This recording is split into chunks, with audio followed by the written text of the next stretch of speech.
Welcome in, everybody. I am a little sleepy, and I'm a little brain fried. Oh my goodness, I was after after stream yesterday. My brain was already a little fried from information overload. I'm not mad about it. But immediately after that, I went back to studying for my classes. So I'm a little brain fried right now. But welcome in, everybody. We're gonna finish up chapter 9 today. But firstly, I was double checking the version 2.8 overview. I didn't realize that the Isokania skins are rerunning too. I don't even have either of them. But I want the Kakania one, but I also want the Jessica and Kiperina one. I'm screwed. It's over. I mean, at least technically, the Isokania skins are not like true limited, you know? They'll rerun eventually again. But Jessica is BP. And I don't think I want to miss out on that one. But the Kakani is oh my god, put a woman in a pantsuit and I'm in. I'm so in. Anyways, did I see the 3.6 Starro stream? I did. Oh my gosh, crazy. I want Evernight, but I'm saving for Cyrene. Evil. But oh my gosh, to any of my Honkai Impact, Honkai Starro fans, Aiden Dawn, the voice actress for Cyrene, and also the voice actress for Voyager and Kakania, she sang True on her Twitter. And it's so beautiful. And I love her. Oh my god. She sang True. It was only a little snippet of it. Cause True plays, if you haven't seen the Cyrene, not trailer, preview? What is that called? True is playing in the background, like the vocal. And she sang it. I love her. I love Aiden Dawn. She's so silly. I've been like, every time I open Twitter, I just see a bunch of the, what are they called? The Genshin Impact voice actors with like the stupidest looking profile pictures. It's like of the character that they voice, and then the, that stupid Roblox face. I don't remember what it's called, but if you people probably know what I'm talking about. And it's actually sending me... I love voice actors. I love gacha game voice actors because they're just the most unserious people ever. Anyways. Let's hop right in. My activity is completely full. Hold on. What is the regen rate of this thing? Isn't it... This is like 5 minutes, right? Per activity? Or is it shorter? I can't remember. Because I feel like... Maybe it's just because it's 5 minutes? God, that feels so short to me. Coming from games where it takes 8 minutes. Oh my god, my activity is like always full. But that's also partially because I'm not... What's the word for that? Reverse is not the kind of gacha game that... you like unless you're doing like like reveries or something, which I do. Like it's not a game that you just sit down and like do for like multiple hours at a time playing. I don't know. Like it's the kind of game that you hop it, at least end game. You hop in, you do your dailies, maybe you do something else, and then you just don't touch it for the rest of the day until your activity is full again. But then I feel like it fills up so quickly. Overcapping is coming in the future? Ooh, I'm down. I'll take that.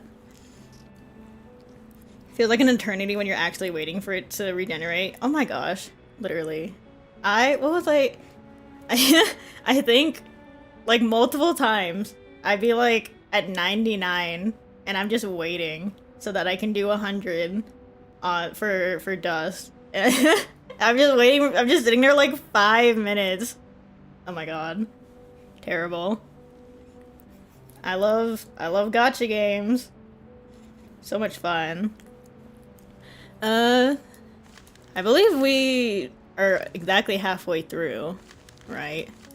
Because there's 20 nodes. I already did the arduous parts. I need to ready myself for more reading. Soothsayer, World Maker. We're failing already. The goddess delights in toying with the piety of her believers. Don't know how to read.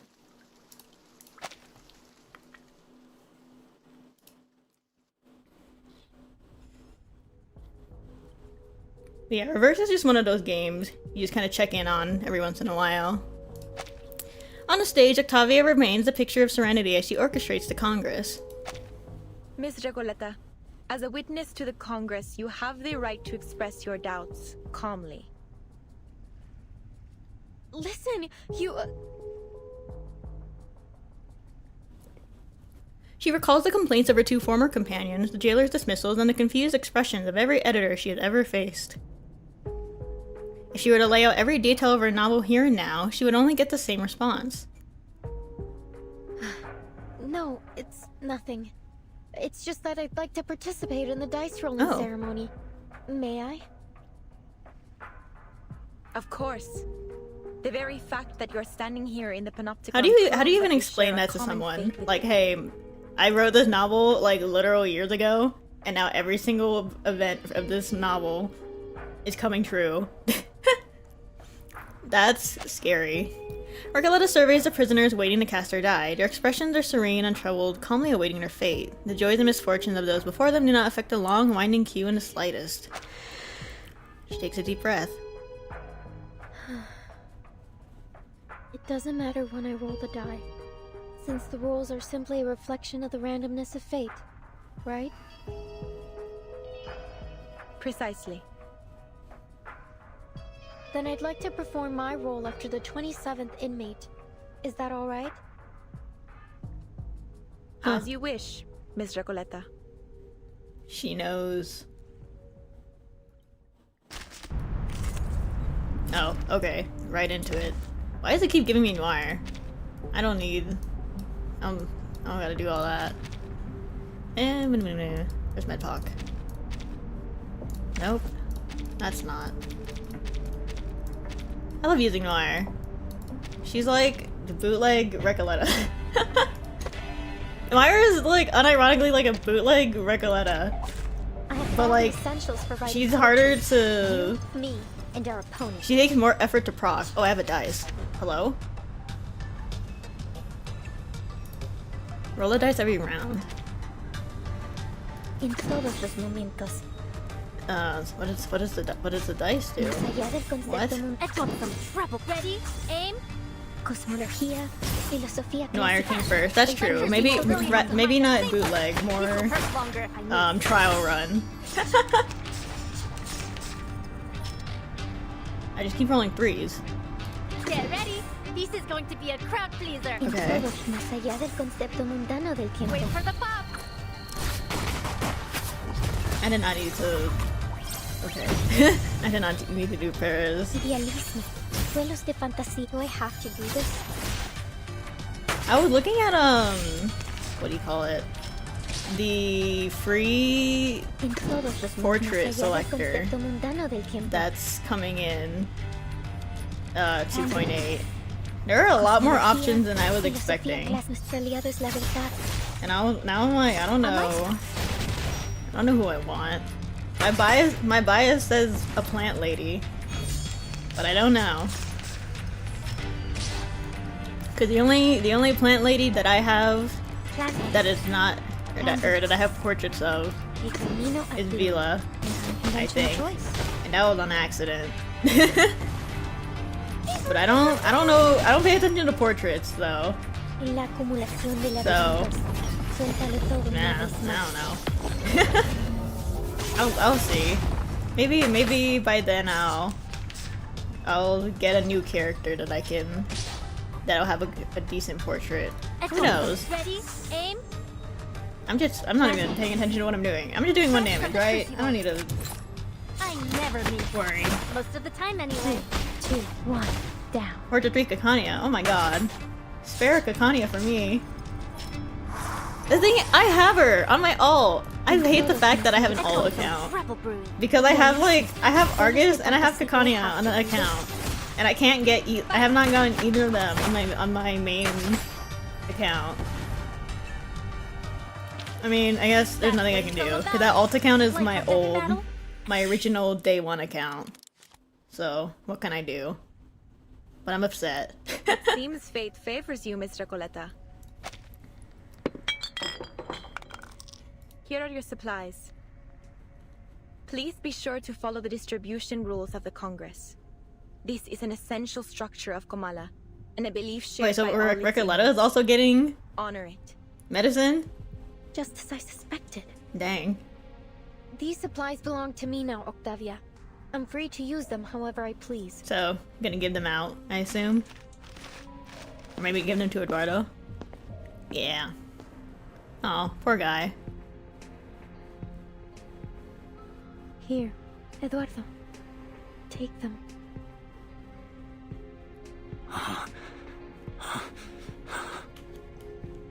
But I haven't fulfilled my destiny yet. Well, you're kind of These dying, precious brother. Tablets and capsules. I can't accept them. They are gifts from fate. The die has placed You're them kind of in your suffering. palm. I'd take them. But I don't need them. You do. Thank you, kind senorita. The prisoner's trembling stops. He blankly pinches his arm as if trying to distinguish reality from dream. Then, all at once, he snatches the medication from her hands and shoves it into his mouth. Eduardo, Slow down. What's wrong? Oh, Are he's you killing taking himself. the medicine right now? Oh, There's he's... no need to rush. There's plenty of it. You Oh, can he... have it Okay. Por Dios, Eduardo! How could you squander fate's gifts like this? Kind señorita, please. Did I watch give me Recreator? the I have medication. not. I need it more than anyone else. Oh, they're gonna fight. I'm the one who needs Oh, the most. Recoleta. Give me the medication. Oh, it's backfiring. Oh, no. With the protection of these amulets, I might finally be able to get a peaceful night's sleep. No more trembling floors and wailing ghosts. The prisoners shove and struggle, countless hands reaching toward the hapless rider, trying to snatch the small, round pill of salvation. Oh no. Enough! Enough! A blue glow spreads through the room, forcing the prisoners to clutch their heads and fall down to their knees. Their riot comes to an abrupt halt. You shouldn't have done that, Miss Recoleta. Your ignorant generosity could shatter the very basis of our survival. She steps toward Eduardo, now writhing in pain, and picks up a few stray capsules scattered at his feet. The pills dissolve into a stream of voided sand, vanishing as it pours through her fingers. We have never had such chaos at the Congress. Understand this. We rely only on the randomness of fate to distribute supplies and assign responsibilities. If you disrupt the status quo, the entire system of the Panopticon will collapse beyond repair. It is only by respecting the arbitrariness of fate and adhering to the rules of the Die of Babylon Hey, that we have she's kept this glitching. place Why is she glitching functioning now? all this time. What is happening? The Die of Babylon. Tell me, how did you know this name? Are you the one orchestrating this whole thing? It's a show where the characters of creators of different genres became real. It's really good. Story reminding me of the show. Ooh, I'll check it out. ¿Podría ser? ¿Eres Aleph? Tal como sospechaba Verdun? Let go of me, Miss Recoleta. Oh my god, Have you save gone me. mad? My The role of the gaslighting die is chat. absolutely random. I'm not orchestrating anything. Before the Congress began, I made an oath. I intend to keep it. Please, calm down, Miss Recoleta. I think she's telling the truth. She lets go of her grip as the reality of their situation dawns on her. Sorry, Octavia, but please, you have to tell me how you learned about the Die of Babylon. I must know. Only my pen pal and I should have any knowledge about this die. I heard about it from the physician. He described it as a symbol of collective consciousness that we could harness to maintain immaculate order in the Panopticon. The Comala Congress was coined, iterated, and perfected by the physician based on this concept. The physician again. Everything eventually leads back to him. Just as we suspected. I see. Recoleta casts her eyes over to the silent jaguar, who has remained wordless from beginning to end, watching it all unfold. Jailer, we have to meet with the physician in person. Now. As I've told you many times, Dr. Merlin is too busy at the moment. I couldn't possibly trouble him over a novel and a pen pal. They are just fantasies. Called him Merlin. Couldn't you make an exception? What if they're not just fantasies? What if they're tied to the very survival of this place? Miss Recoleta said the Panopticon could collapse because of the Die of Babylon. Are you seriously telling me you believe that nonsense? It wasn't nonsense, nor are they fantasies. You saw with your own eyes how I won the die I mean, roll. It was I'd be just pretty a freaked out. coincidence. The jailer's words are at odds with the subtle motions of her eyes and face. The Foundation's investigators seize on a prime opportunity to apply pressure. What if we present you with stronger evidence to prove it's more than just a coincidence? If everything in the Panopticon proceeds according to Miss Recoleta's novel as she says, she should be able to predict what happens next, including the roll results of the absolutely random die. That's right. The Die of Babylon isn't random at all. It's nothing but a supercilious fraud veiled Oh my under god, everybody's the guise of glitching. fate. What is And an happening? What actor is of the happening? inescapable Every time, loop of okay, history. no. And Every time the Die of Babylon is mentioned, And not one of you is paying attention to me whatsoever. Ugh, to hell with this era of ignoring unknown writers. Miss Recoleta, please make your prediction for the next inmate's die roll. This way, you can prove to Miss Jailer that Yes, I'm irrefutable sure, connection chat. Oh between my god, Kamala save and me. your novel, The Rise and Fall of Sanity. save me from this chat. I finally remembered its name. Oh, what sweet balm to my spirit. Oh, Miss Octavia, please continue the Congress and let the next inmate perform their role. Then Miss Recoleta's statement will be proven true. the hostess of the Congress remains non-committal. I appreciate the reminder. No matter the interruption, the Comala Congress must go on. Random Though die not jokes for and Miss he is a Recoleta's weighted sake, one. Oh my of god. course. Next inmate, please. Guess which dice is the weighted one. Following the dice designated order, the next prisoner steps forward to roll. Hello, inmate Garcia.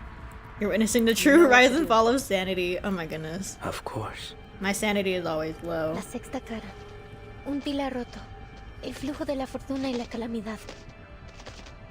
So the result of the next roll will be a 6. Ooh. Her prophetic precision plunges the Hall of New Encounters into breathless silence. As fate reveals, the number is 6. Just as Miss Recoleta predicted. That could still be a coincidence. Do it again.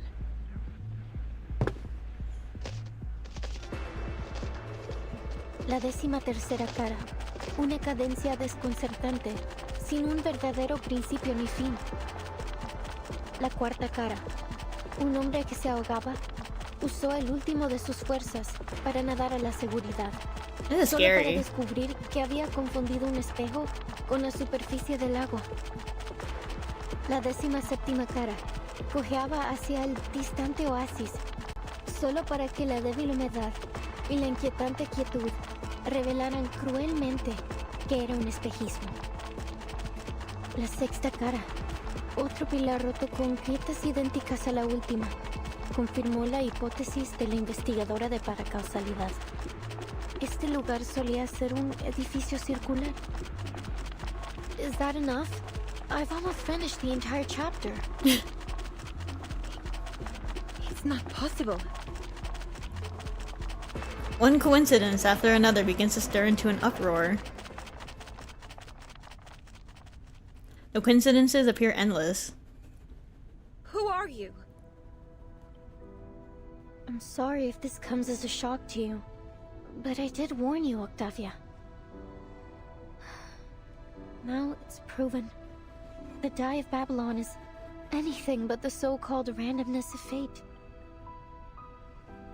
Have you been sent here by some god? Or are you a hobby prophet? Have you brought this knowledge to save us? Or to shatter our beliefs? Our world? A question destined never to need an answer, she lets her eyes fall into the cardboard box and onto the 20-sided die. The ridiculousness of its nature becomes starkly visible. What is this thing in my hand? What are we? Oh my god. What is this? She's having an person? existential crisis now. I don't know if it's some kind of sorcery or arcane skill, but it's unfathomable. I'll take you to the physician. Not because of your earlier request, but because the situation has escalated beyond my means. The overseer of the Panopticon will decide how to handle your situation. To be honest, Miss Recolata, I wasn't sure you'd be able to correctly predict everything.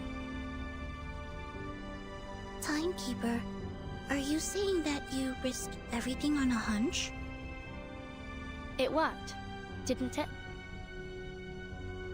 Come with me. Dr. Merlin's office is in the central tower.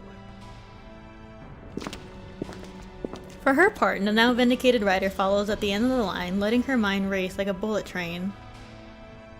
En la 6ª versión de mi novela, Sixth todos en version. el pueblo mueren a causa del dado de Babilonia. Porque solo la muerte puede cerrar el ciclo de la historia. Uh-oh. Y carcelero, eres el empleado del banco, ¿verdad? Entonces, al final, también sufrirás un colapso como el empleado del banco, cuando se da cuenta de que él y el pescador de dunas son la misma persona. If all of this is tied to the rise and fall of sanity, then Has the as jailer its even read her creator, book? Does she know what she's I will talking get about? to the bottom of this. Can you imagine? She's never heard Recoleta talk about her book, and she's just like, oh my gosh, you're the bank clerk, right? Maybe Reiko just had X-ray vision and got lucky. Oh my gosh. If she has that kind of luck, I need her to do pulls for me. Yeah, her book isn't finished. And like the only times that Recoleta and the jailer interact is like Recoleta trying to break into the prison. That's hilarious.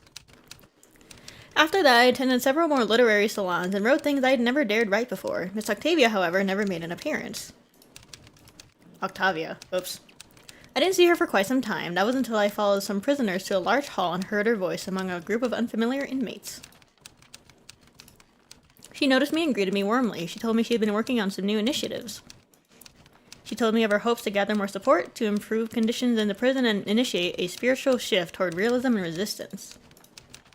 I truly believed back then that everything was heading in the right direction.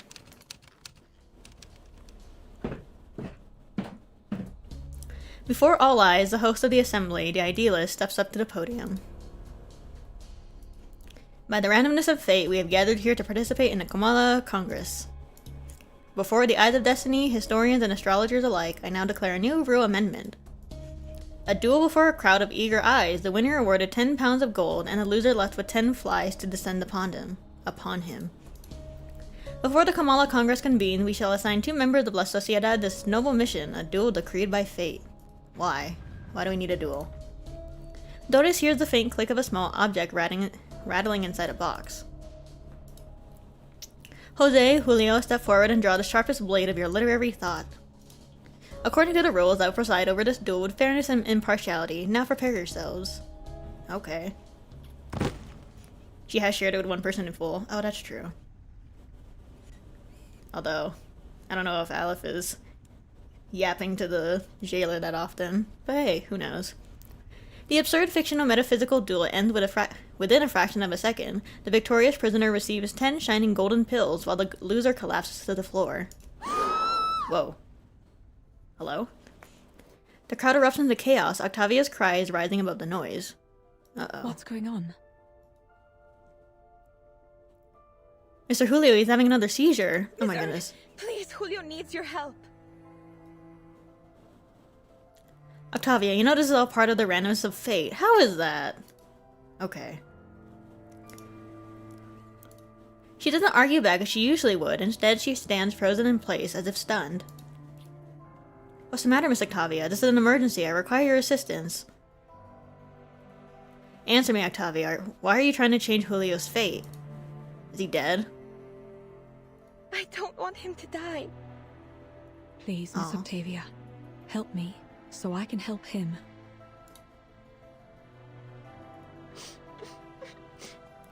Oh. Her voice cracked, leaving only the sound of her stifled sobs lingering in the air. What's wrong, Miss Octavia? How is his condition now? Oh, he's dead. He's so dead. She remained silent. After a long pause, she cast a heavy stone into the bottomless water. Miss Erd. Mr. Julio is gone. He left us the moment the duel was over. Oh, man. How could that be? Seizures can potentially lead to irreversible brain damage, but how could it happen so fast? I mean, he keeps having seizures.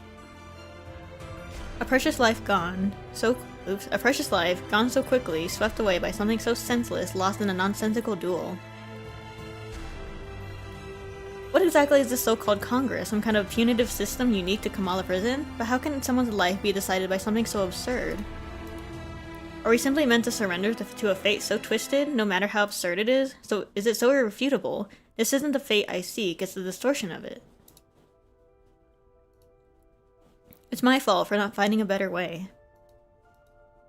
I used to think Mr. Julio didn't care about anything but his own novels. I never imagined my ideals would mean anything to him. But he was the first person in La Sociedad to support me. Aww. But that really was an irreversible fate, a fate granted to Mr. Julio by the Die of Babylon. Stupid Die. Her question is left unanswered. The host of the salon goes on. Julio has stepped off the endless staircase and reached the silent water. He has become as calm water, dissolved into his own pond. Let us offer our blessings, our silence, our farewell to this martyr of fate. Not a very nice farewell. And let us imagine that Julio's literary career was a happy one. Man. The hall remains deadly silent. No applause, no response. A life is taken, and that's all you have to say? You really don't care whether we live or die, do you, idealist? Get his ass. And all of you, don't you have anything to say? Why are you all just standing there? If we hadn't kept rejecting the physician's treatment, maybe Mr. Julio wouldn't have... Rejecting? How ridiculous. You have no clue what that demon in human skin is capable of, how he will reach into your mind and mold it like clay, reshaping it until it becomes your prison.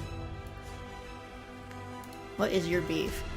In the realm of fiction, fate, unreality, the dissolution of the ego is inevitable and irreversible. Therefore, we must not resist the ending dealt to us by the Die of Babylon. Do you even know what you're talking about? I never truly understood you, idealist. I will find a better way. I must rewrite this tragic tale. Yes! Queen. If you disagree, then leave La Sociedad. I will not have our great poem disrupted by an offbeat syllable. Besides, your tedious talk of social responsibility should have purged long ago. Modern Latin America belongs to visceral realism, and you're too ignorant to even attempt to seek it out. What a ridiculous, laughable man you are! Yes, I see it clearly now. It's your tyranny that has driven everyone to ruin. Well, let me tell you something. I'm not leaving. I will establish a new literary movement right here in Comala, right here in La Sociedad de Poetas de las Americas. And we will use our literature to rescue the inmates who suffer all around us. I've had Queen! enough of your condescending stone-hearted ego and your pompous sophistry. I'm having a lot of fun with Chapter 9. He'll only bring misfortune upon Little us bit with of his a constant little bit of ramblings on information the overload, visceral realism. but not. I don't think that's a bad thing. I hope I never have to see. I hope I never see you again, Miss Erd. We have to get you out of here. Another second around, this maniac might just doom us all. Ooh. Octavia's a real one. Only the physician, the true overseer of this prison, can save us from this situation. Well, maybe. Please join us. Maybe I'm speaking too soon. Torres. Help us build a renewed sociedad together. I've already spoken with the jailer. As long as we follow the rules and help them manage Comala, we'll be free to discuss literature. Forgive me, Miss Octavia. While I truly appreciate your kind offer, I'm afraid my conversation with the physician must remain private. Why? Please answer me this question first. From what you've seen, you'd say this prison is circular in shape, yes? Yes. Then tell me, at the center of the structure, is there a watchtower? I mean... meow. You guessed it exactly, and our destination is somewhere inside that watchtower. How did you know? I've had such a lovely time here. So much so that I almost forgot what I came for. Which is precisely why I must put an end to this cruel farce masquerading as faith. Do you intend to rebel against the Watchtower's gaze, just like the Idealist? You misunderstand me, Miss Octavia. That inescapable gaze, and the permanent theme of fate. To get closer to the truth I seek, I have no choice but to meet the administrator that young lady... meet the administrator that young lady spoke of. You've decided to save the people here with your own hands, in your own way, and so have I. There are things I must face alone. Though she is well used to death, the pain of Julio's passing still lingers in her heart, causing her to say these words that don't quite feel like herself. I see. Lend me your palm. I'll draw you the way to his office. Oh. Good luck to you. And to all of us. Farewell, Miss Octavia. I truly hope all goes well for you in the days ahead. As Octavia retreats, slowly fading into the distance, she quietly adds, And in your journey, finding answers about fate, too.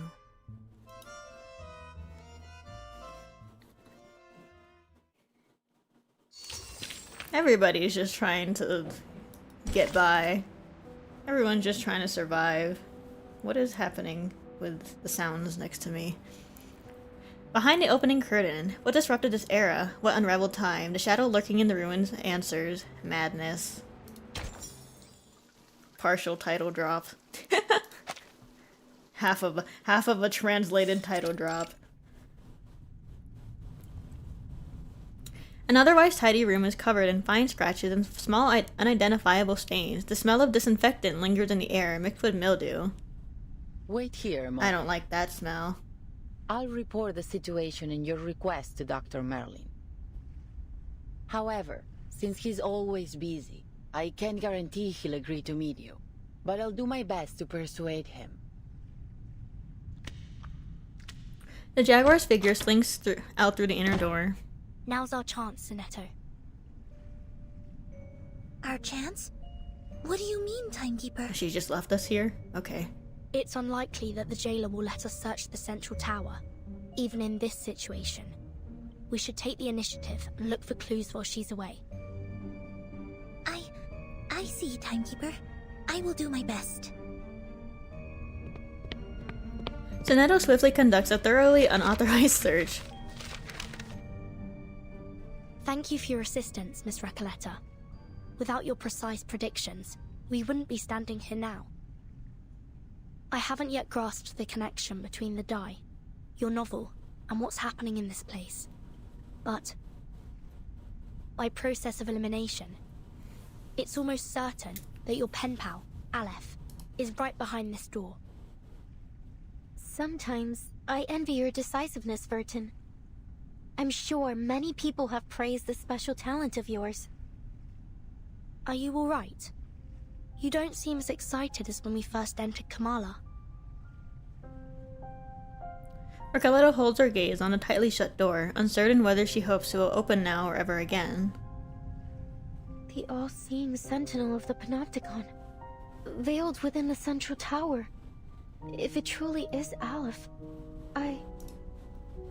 I don't know how to face such a terrifying and increasingly plausible reality. Sorry to interrupt, but... Timekeeper, I think you'll want to see these.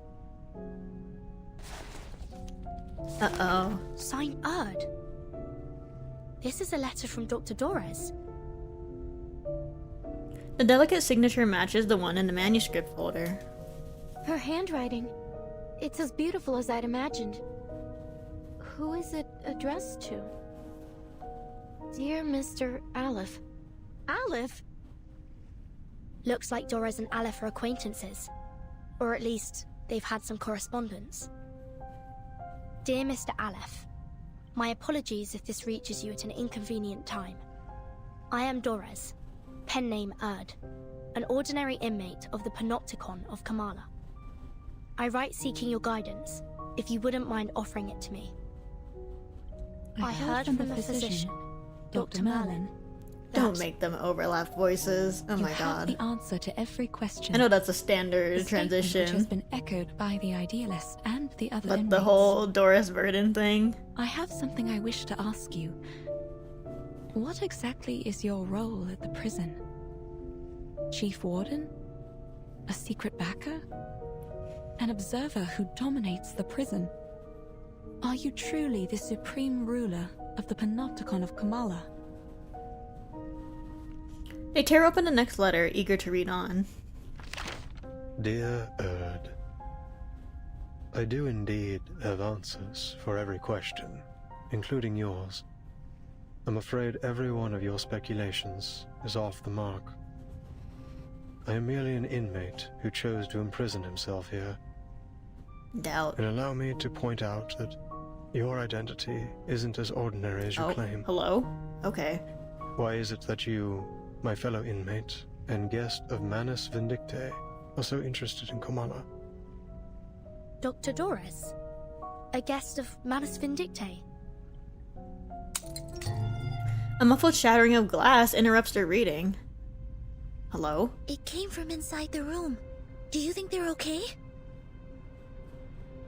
The jailer and the physician! What happened? The door defies any attempt at an answer, sealing all the events from view. What is I'm happening? not sure, but it could be bad. Come on, let's go in and see if they're all right.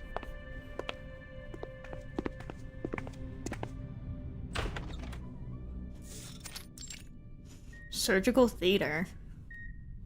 The unlocked door leads to another room, more decrepit and oppressive than the last. A cold operating table lies in the center, surrounded by scattered bottles and medical instruments. It seems we've stumbled upon the physician's office. I should have known, but is this an operating room? I don't like this. As if this prison wasn't bizarre enough already. Inside the narrow operating room, the Jaguar reacts badly to their intrusion. Didn't I tell you to wait outside? What do you think you're doing barging in like this? We were just worried about your safety, jailer. Enough. Get out of... Quiet.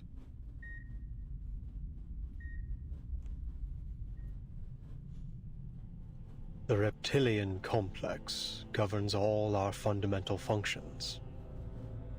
Our heartbeat, breathing, fight or flight responses, and our territory and hierarchy awareness. Our primitive ancestors, like reptiles and birds, followed such instincts to survive. Through millions of years of evolution, we developed the limbic system. This processes emotions and forms memories.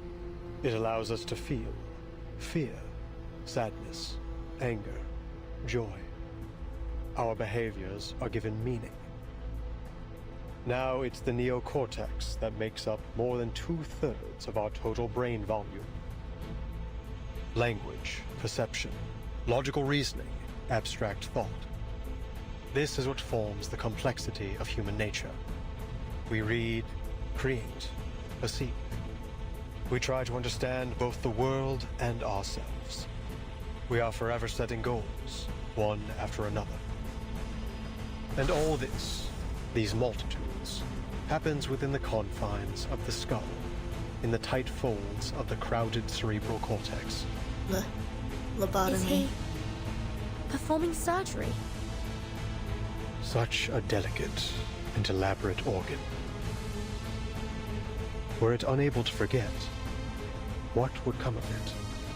I don't like where this is Can going. this space, no larger than the palm of my hand, truly accommodate dozens of people at once?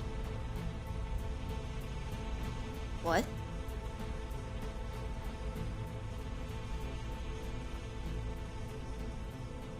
At last, the physician sets down his operating scissors and needle, signaling the end of the surgery. Yet at the same time, the old machine issues an alarm, signaling that his patient's vital signs are wavering. What's happened to the patient? It looks like he's dying. Her anxiety rises as the question goes unanswered. On the screen, the last waveforms disappear, leaving only a constant flat tone. Oh. Fracasó la cirugía? Damn. Nonsense. The surgery was a tremendous success.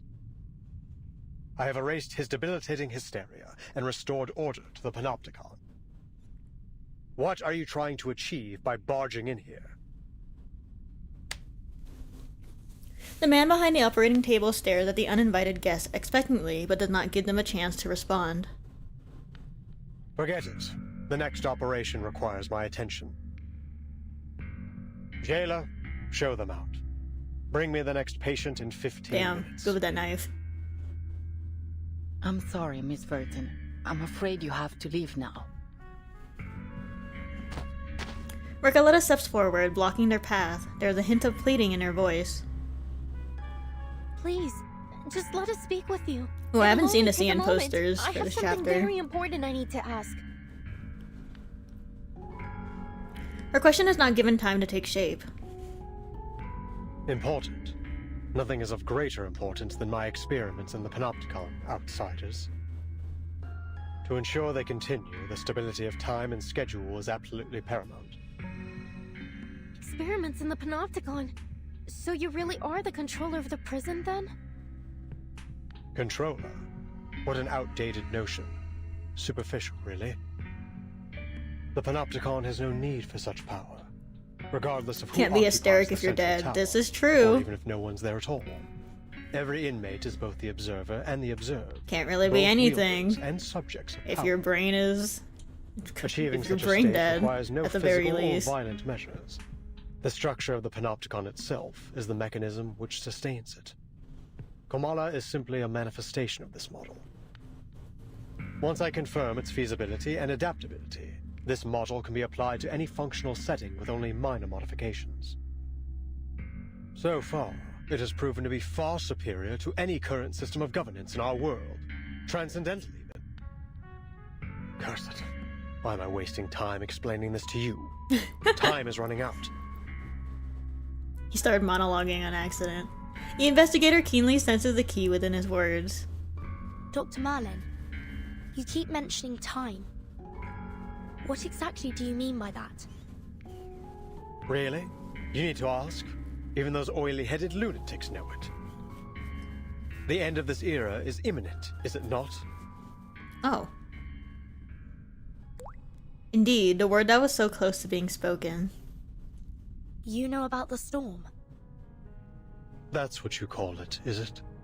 A storm that washes everything away? You employees of the St. Pavlov Foundation should know better than I. Soon, this era and everything in it will cease to exist.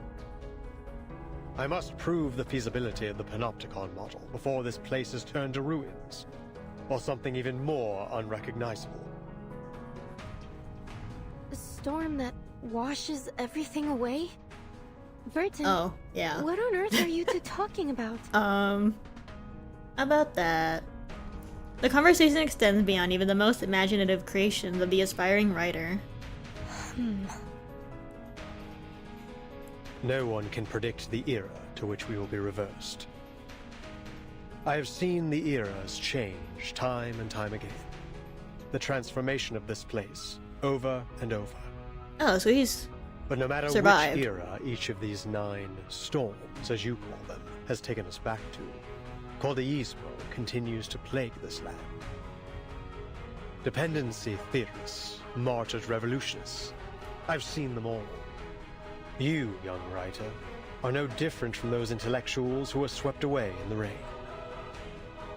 There is no romance in this era, only the repeated cycles of madness and brutality. An endless, meaningless struggle. Only in this forgotten corner can we momentarily escape the plundering of the marauders and the chaos they unleash. Although it won't be long before this place is looted by those oily-headed lunatics. Just as it has countless times before on this land as rich as silver. He mutters to himself. But there is still hope. Even in a wasteland, we may still be saved. As long as I uncover the path to transcendentality, I will find the ultimate answer. Ugh, I've already wasted far too much time on you. Leave, now. The physician turns away, beginning preparations for the next surgery, organizing his worn-out instruments. Worn You out. heard him. Please don't press things any further. All right, Senor, I get it. Obviously, you don't want to discuss my novel with me anymore. So I won't insist upon it. Oh. All the letters we wrote to one another.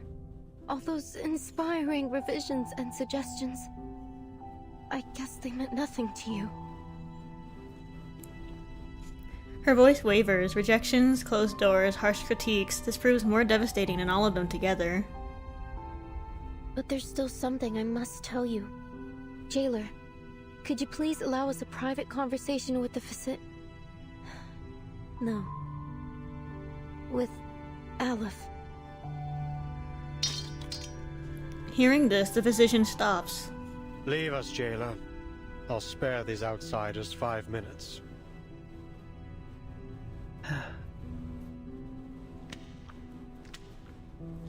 The Jaguar turns to leave, her face revealing an uncharacteristic sorrow. She lingers on the girls one last time.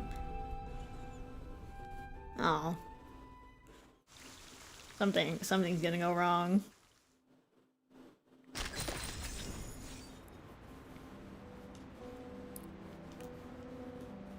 My drink of choice is coffee today, and I fear it's not good for my throat. Whatever.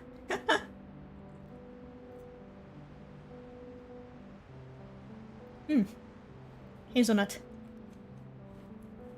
Pacimo refers to the political system in Latin America characterized by rows of strong regional leaders, known as caudillos, who offer gain power through military force or popular support, which ironically the physician is. I see. I was gonna ask what what that meant, but he continued yapping, so I listened. Also, Aleph is not following good procedure. His hair is everywhere. He's using worn-out tools. No wonder he's killing patients.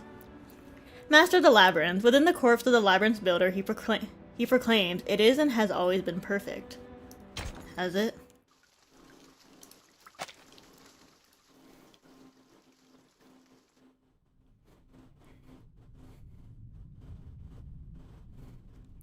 Only the steady beeping of a heart monitor keeps the eerie silence at bay.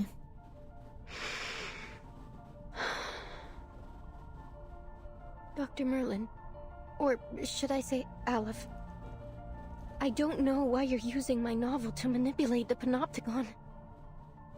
But you need to know that it won't serve your purpose, whether in fiction or reality. You claim that the inmates I don't think he's are certified both for surgery the either. observer and the observed, and both wielders and subjects. I was like, of wasn't the power. prisoners also How could you asking? be so Was it blind Idealist or some as to other not see the true La state of the Sociedad member Panopticon? who was asking if he's certified? The inmates haven't achieved any perfect order. No, they've devolved into pitiful caricatures of themselves, performers in some endless pantomime to be watched from the central tower. Even their medication has become a prop to demonstrate the so-called randomness of fate in the theater that is the Panopticon. This farce hasn't made the Panopticon a better place. No, it has warped it into a twisted theater of cruelty, where the sick are denied treatment and left to quietly perish in the dark corners of its halls. And literature has died alongside them. This prison is a monster, born under the gaze of this all-seeing power. Aleph, is this truly the ultimate answer you've been searching for? The physician suddenly seems startled, stepping back and accidentally knocking over his tools. What?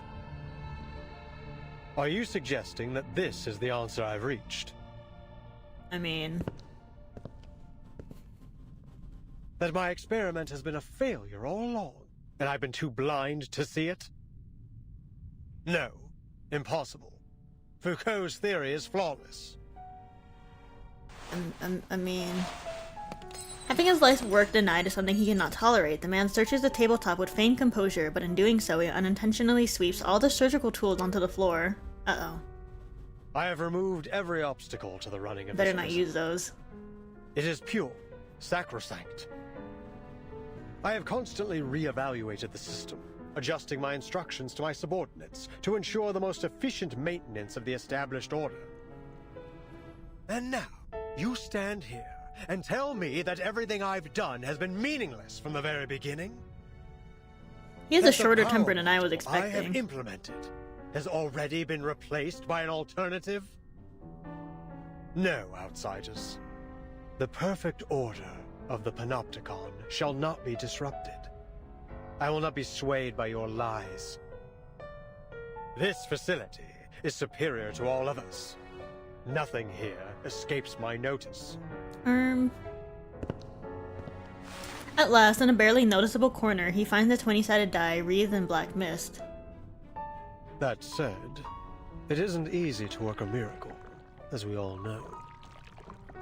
I shall personally verify it all myself. Whoa.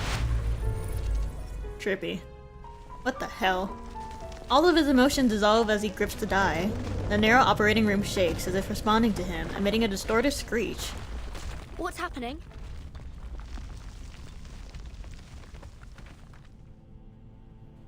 Visitors from another era. You have come here with plagued ideologies in an attempt to break the subtle balance of the Panopticon. But did you not notice the tiles beneath your feet?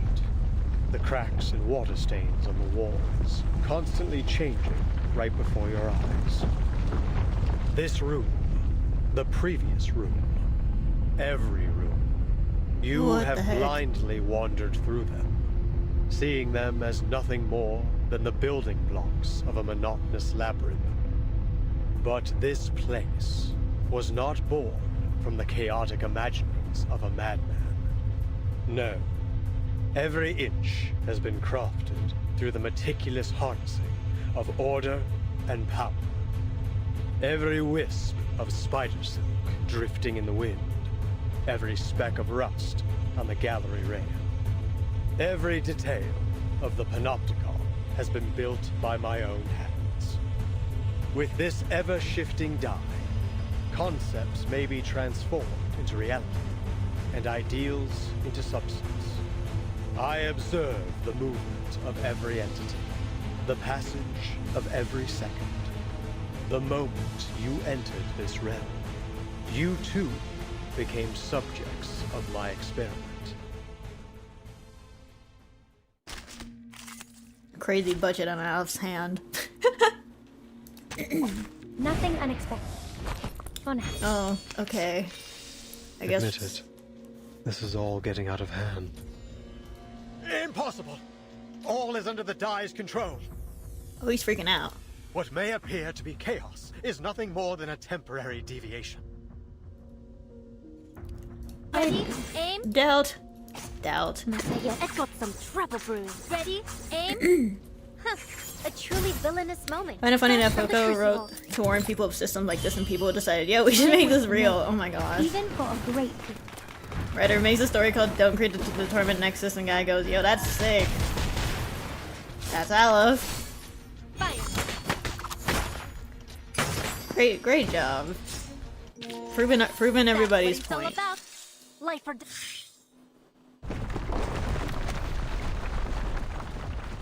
This happened when the Idealist was attacked too.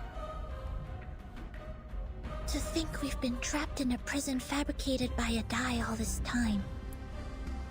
Did the physician really build all this with such a small, simple object?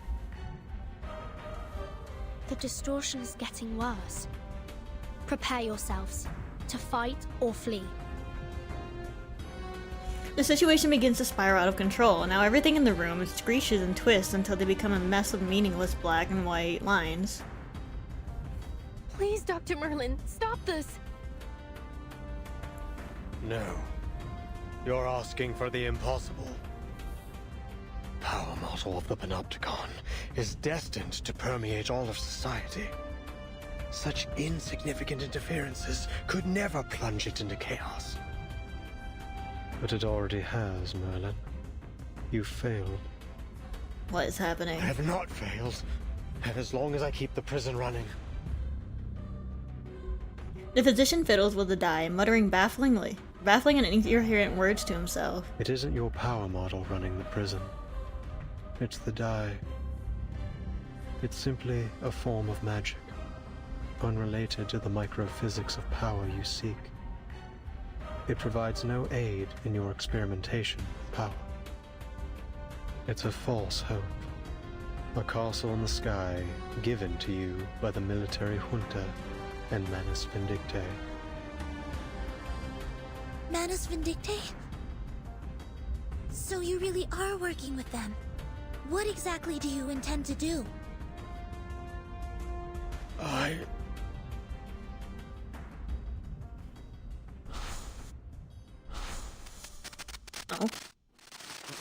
Then I've also failed. I've ended up Crazy voice a pathetic acting. fool, lost in the chaos of reality.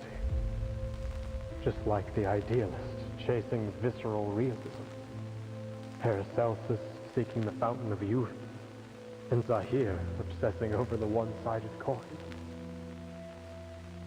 When did it all start falling apart, Aleph? When the doorknob loosened? When the prisoner's wounds started to fester? Or when the daily disinfectant concentration reached 28 milligrams? Or the crack in the second gray brick on the wall expanded to 6 millimeters? Or was it when Warden Tartuffe left Ushuaia with news of the Foucault Association's dissolution? This place should have been the ideal ground for psychoanalytic practice. Why did they halt all research, all discussion? We've been abandoned, haven't we?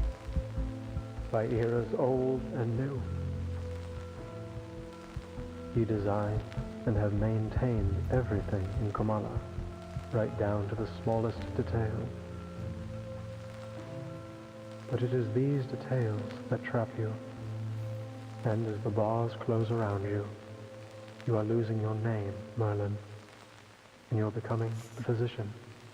a man forever imprisoned within these walls. I don't understand. All these false eras are like a dreadful novel with no conclusion. Trying to find answers within such things is, in itself, a mistake. Much like them, you are destined never to attain transcendentality.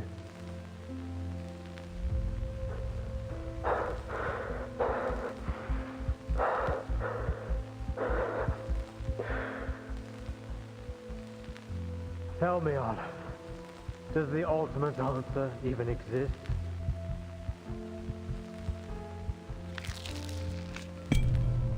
The die becomes too heavy for him to hold any longer. It drops to the floor. Whoa. The distortions and tremors of the prison finally subside, as if the pulse of a massive heart had stopped for an instant. Amid the swirling dust, the girls help each other stand, but fail to notice the truth revealing itself before them. Timekeeper, are you alright? Yes. And you? And Miss Recoleta? Are you okay? Miss Recoleta? The smoke clears, but no one responds. The named girl simply stares in shock at the figure before her. You're... What? The word utopia derives from Greek. It means no place. People cannot understand the structure of the labyrinth, yet they continue to follow its paths. They cannot comprehend the mechanics of fate, yet they believe in its jurisdiction. As if, by doing so, everything will naturally fall into place.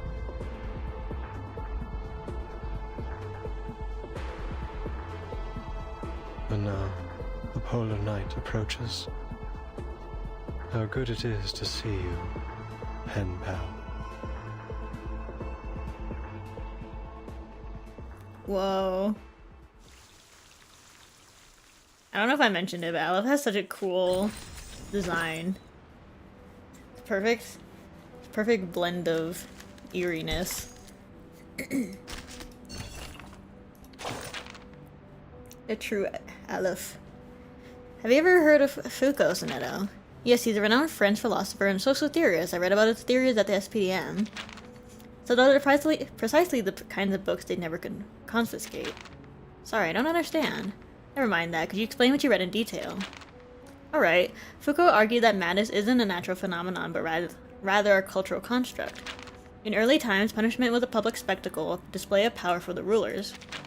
Oops. Nowadays, things are different. After Enlightenment, punishment became a form of public education intended primarily to deter crime. That's true, the phrase public execution has all but disappeared from everyday language.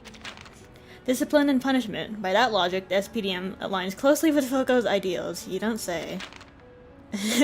Ahem. But the Liz believed that another model of power had replaced disciplinary power, the power of administration, a highly efficient yet indifferent system of management. The system holds control over the government, and under such circumstances, the individual's inner self ceases to matter. Timekeeper, is this discussion because of what the physician said? That's right. Initially, I just wanted to hear your perspective on this. Now, I'm starting to see how this model reduces people to little more than animals. Right. I wonder why that association was disbanded. People are doomed to repeat history, such as the theme of reversing in real life. That is the cleanest way to describe the theme of this game. Paracelsus and Zahir were both stories of Borgias who were obsessed with and consumed by their obsession. Oh, that's cool. I thought they were references to other literature by other people. I didn't think that they're all by Borges.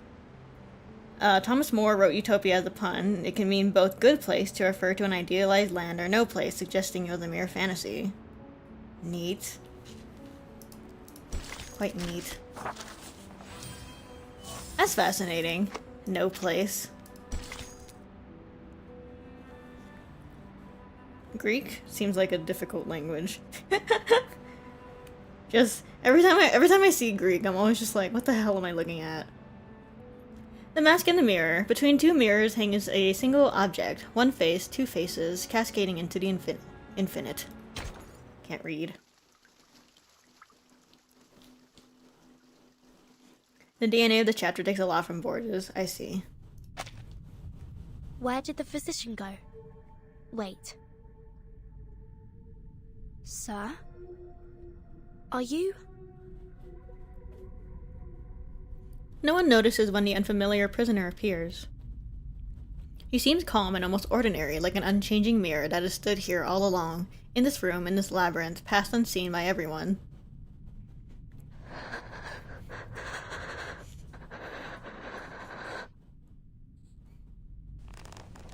The answer she now sees plainly makes her step back in a panic.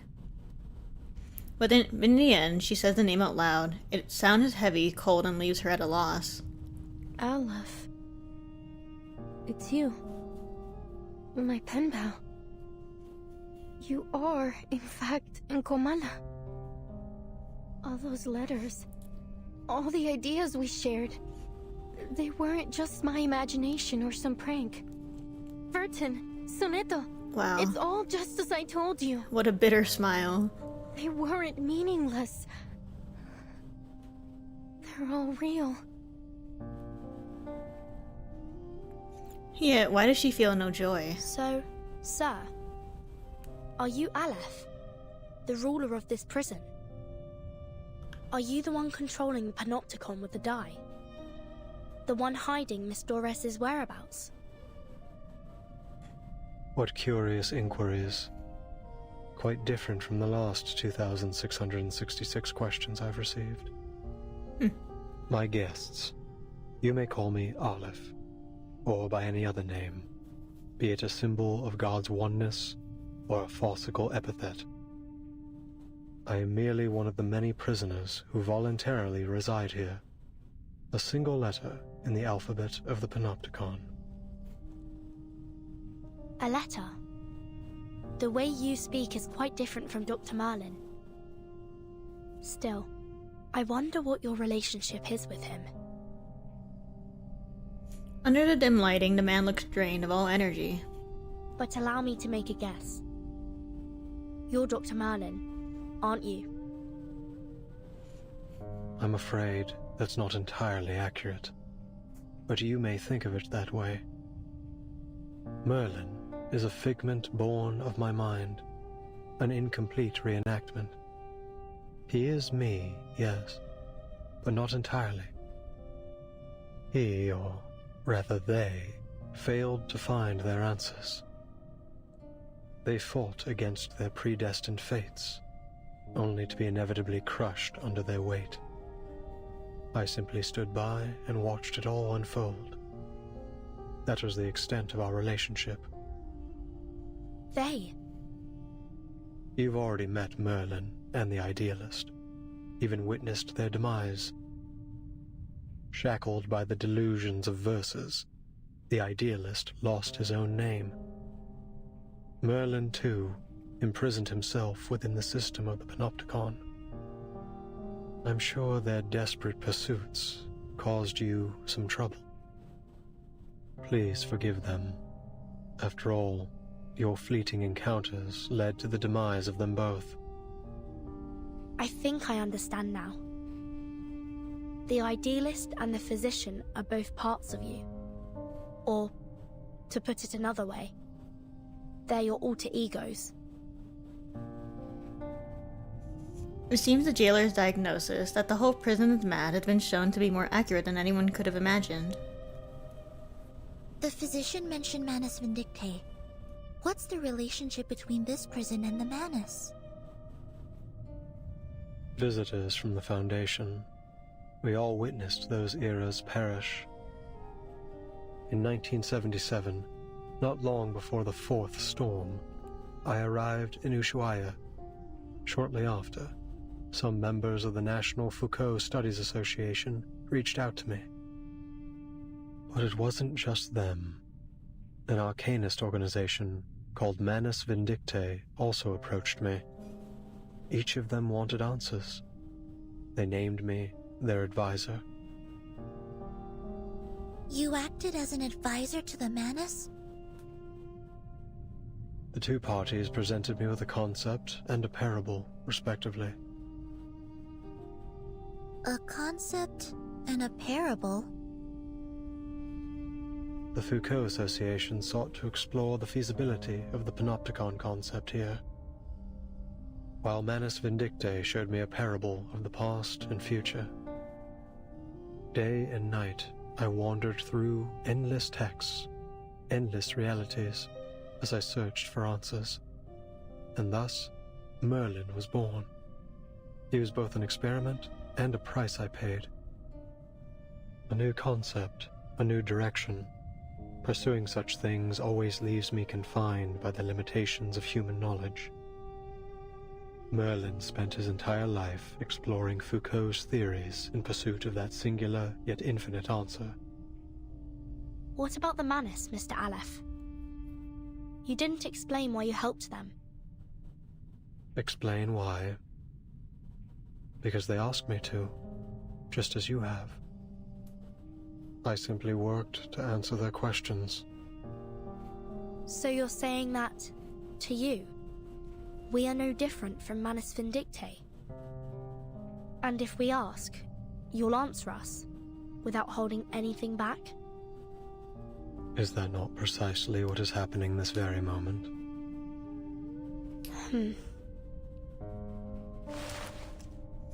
Aleph picks up the fallen die. It flickers with a familiar, comforting glow.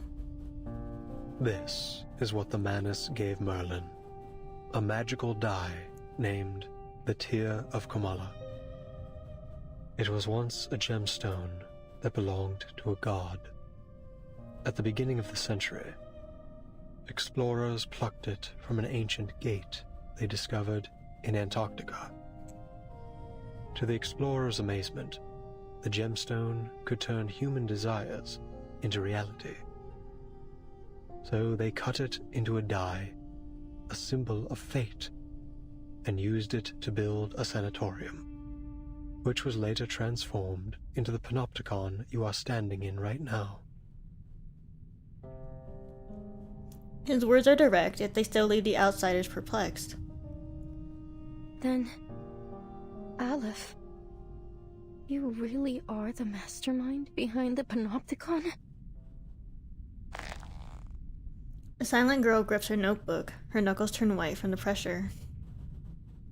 The draft of an unpublished novel, with words that only she knows, the countless hours spent at her desk, the self-reflections, the meticulous questioning, revisions, and scrutiny of every word.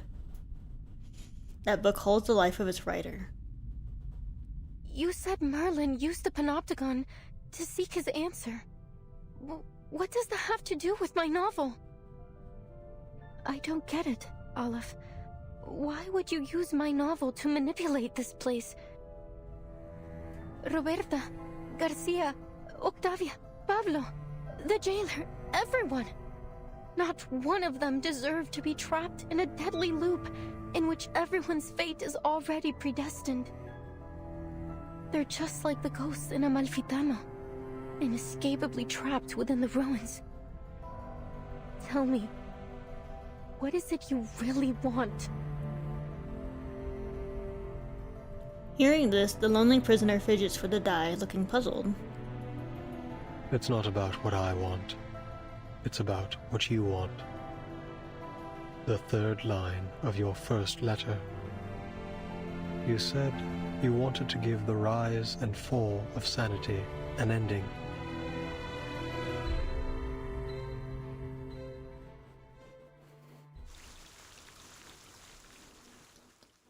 This is heading towards a pretty wild ending, I will say.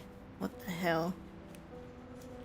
Aleph's design is so freaking cool. Oh wait, let me yap a little. I just keep like I keep staring at his clothes because it is so cool that his like it's the usual asylum what do you call it? The usual asylum thing, uniform, I guess. I guess is the word. But like the front of it looks like a rib cage with the sternum being the main, basically the only part that's like that's bloodied. Straitjacket, that's the word. So cool. Reverse is like crazy good at making like faceless, expressionless characters. Whether it's like an awakened or it's characters like Aleph and what was that one CN character? Karen? I don't remember. So cool. So cool. Oh my gosh. Sorry. my little character designer heart. So freaking cool. Oh my gosh. Let's see what chat was saying. While I was listening to Recoletta have a little bit of a crisis.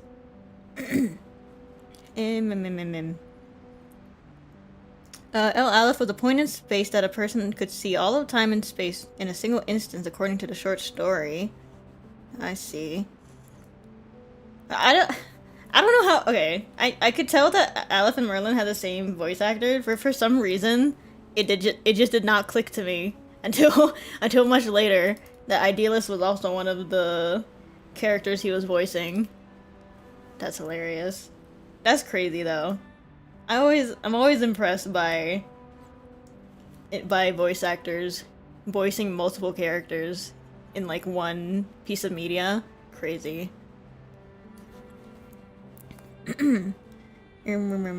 Aleph also parallels well to Shinobu Sensei of Yu Yu Hakusho, but it's almost certainly a coincidence. Hey, it's a connection. Aleph is infinitely deep because he will split himself infinitely to chase every line toward the answer, but equally every one of those personas is only as deep as the field they pursue, all to achieve the ideal of transcendentality. Words. Pedro Paramo once again mentioned a traveler comes to town of ghosts in search of their parent. So cool. The writers went just good. So good. Like to go into such depth with like a gacha game. So incredible. Blows my mind. One second. The sun came out and is blinding me. The prisoners are all here willingly. He's not the cause of this. It's Recoletta. He's just a spectator to his altars, not him. I see. So he's trying to help her in a way to write an ending by like what? Letting it write itself in real life? That's crazy. Insane behavior. Hell of a story, I will say that. But like, Lord. Can I see the... There you go. Method acting to the extreme. Exactly. Draft of a strange incantation regarding the Blurred by Water Stains ritual. 1. A large number of arcanists. This should be easily achievable goal for Manus Vindictae. Young people capable of lifting bricks and setting sail are plentiful. Devotion remains the best catalyst. 2. Rorline's tail, sacred scarab wings, Nuka-tail shell.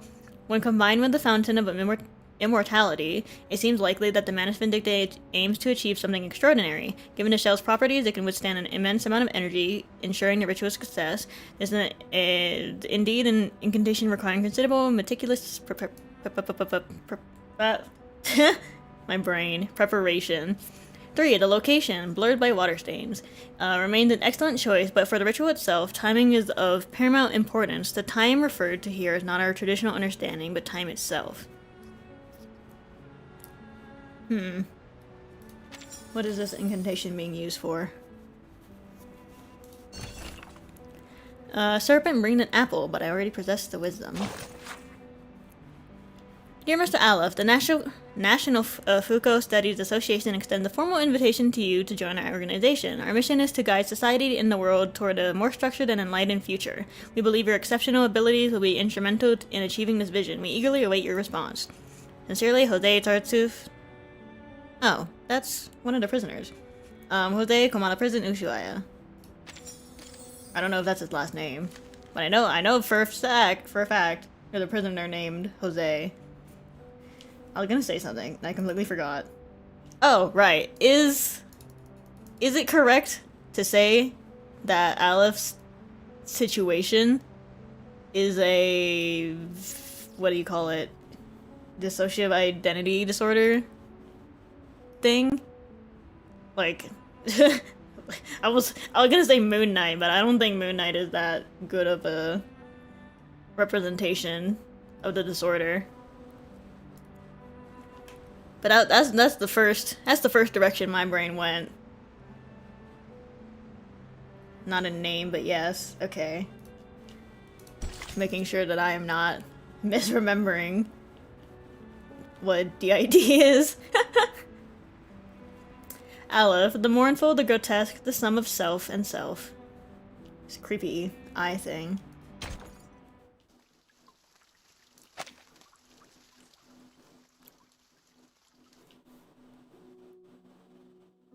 Los registros históricos del Dado de Babilonia aún se pueden encontrar en la biblioteca de la Universidad Santa Teresa. No. Una apertura como esta haría la historia demasiado ambigua. En 1975, en el pueblo de Amalfitano, Sonora, México, ocurrió algo terrible y escalofriante en la cabaña con el techo azul. Todo comenzó con las costumbres peculiares de los Espera. ¿Cómo supe todo esto? Necesito agregar un rol para el narrador. El cuentacuentos. Un poeta surrealista de México me contó esta historia. Una anciana entró en el bar, al que solía ir en el pueblo. Al mismo tiempo, el empleado del banco también entró al bar, trayendo la noticia de que una corporación multinacional iba a construir una fábrica de jabón de galletas en Amalfitano. Espera, empleado del banco. No sabía que había bancos en Amalfitano. Bilingual King. Pero sí, tiene sentido. Los bancos comerciales son, sin duda, un sello del capitalismo. Gracias, amigo por correspondencia. Antes de convertirse en empleado del banco, era un defensor de las antiguas costumbres del pueblo. Era un pescador de dunas. Después de aceptar el destino otorgado por el Dado de Babilonia, eligió dejar todo atrás. El triste y aterrador pueblo y los ciclos ocultos dentro de la infinita aleatoriedad. Oh, qué irónico. Pero también es realista. Ahora solo necesitamos un personaje contrastante. Un creyente en el destino. Una anciana tejedora se sentó en su antiguo taller, girando incansablemente su rueca. Un regalo precioso, otorgado por el Dado de Babilonia. La tejedora ciega relató suavemente todo lo que había vivido. ¡Qué idea brillante, Aleph! Una tejedora ciega no podría haber presenciado el asesinato. ¡Fantástico! En este caso, agregaré a un conductor de burros que es asesinado en este capítulo. Con cada una de tus Spanish is really funny. La historia da un paso adelante. Gracias, Aleph. I shouldn't be that like critical of it, especially because I'm not fluent in the slightest. But like, it's a little silly. Todavía falta algo en el pueblo desértico. Le falta una figura I mean, hey, speaking multiple languages is hard. ¿Qué debo hacer? ¿Cómo le doy un final a esta historia?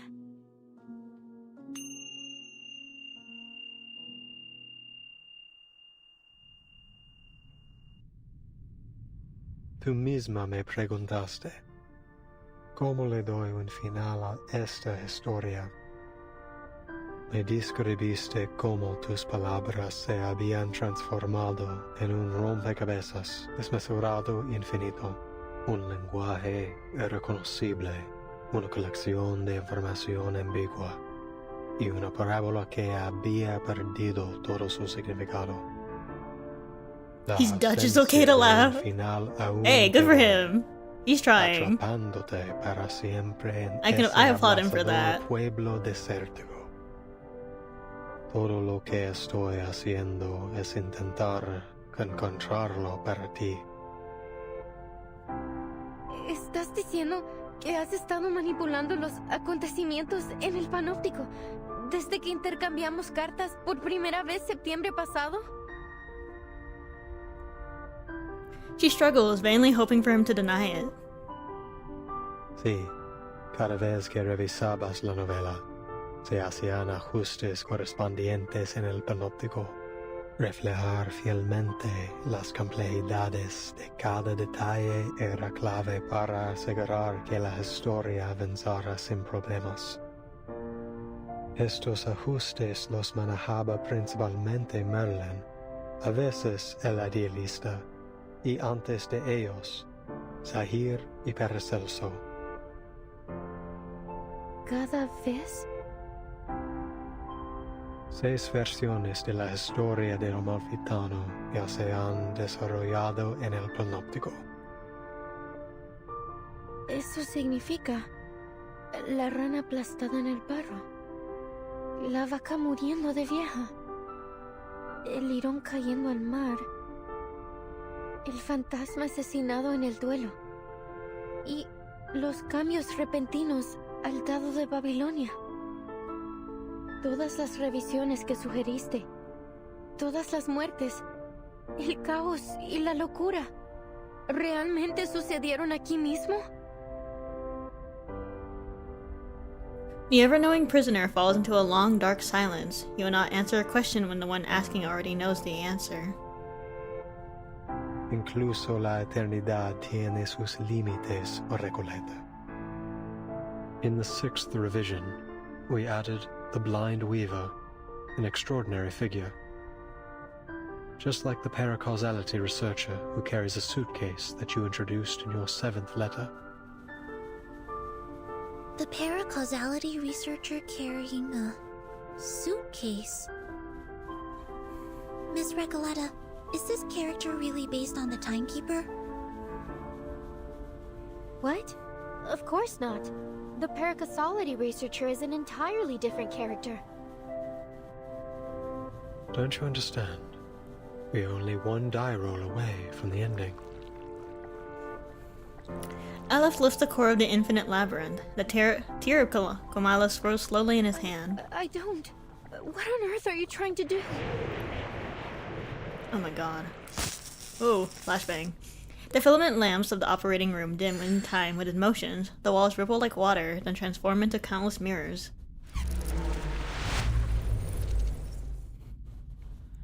Within the mirrors, an endless stream of information appears. A seemingly possessed telephone babbles, an old radio sings, a flickering side projector whirs and cracks, a muted film projector spins, a timetable opens, and dictionaries of countless languages flow past. A room without an exit, an internal predicament, a prisoner's dwelling. Recoleta, it is the cycle of fate that has brought you to the Panopticon of Komala in Ushuaia. Now, return to the rise and fall of sanity. Return, and become a character once more. You've been searching for its ending, but how could you possibly find it when you're no longer inside the story? I believe that this time, you will witness the grand finale with your own 2 eyes. Oh my god, he's turning this into No more a sadness. biography. No more loneliness. The answer you've long sought lies in the inevitable final row of the die. So, the jailer is the bank clerk, and Erd is the blind weaver. But what about Roberta Garcia and Octavia? They weren't even assigned roles. They were just playthings, helpless in the face of fate. What right do you or I have to decide what happens to them? To dictate their gains and losses? But they couldn't possibly understand such a thing, could they? To you, it's just a story. But to them, it is the manifestation of bittersweet destiny. Do you think hiding behind the guise of fiction absolves you from the reality that you've turned the Panopticon into a living hell? Yes. You're the only one who truly understands the rise and fall of sanity. Goodness knows how many manuscripts I sent out that never received a reply. I was so grateful to you. For your replies, for understanding my novel.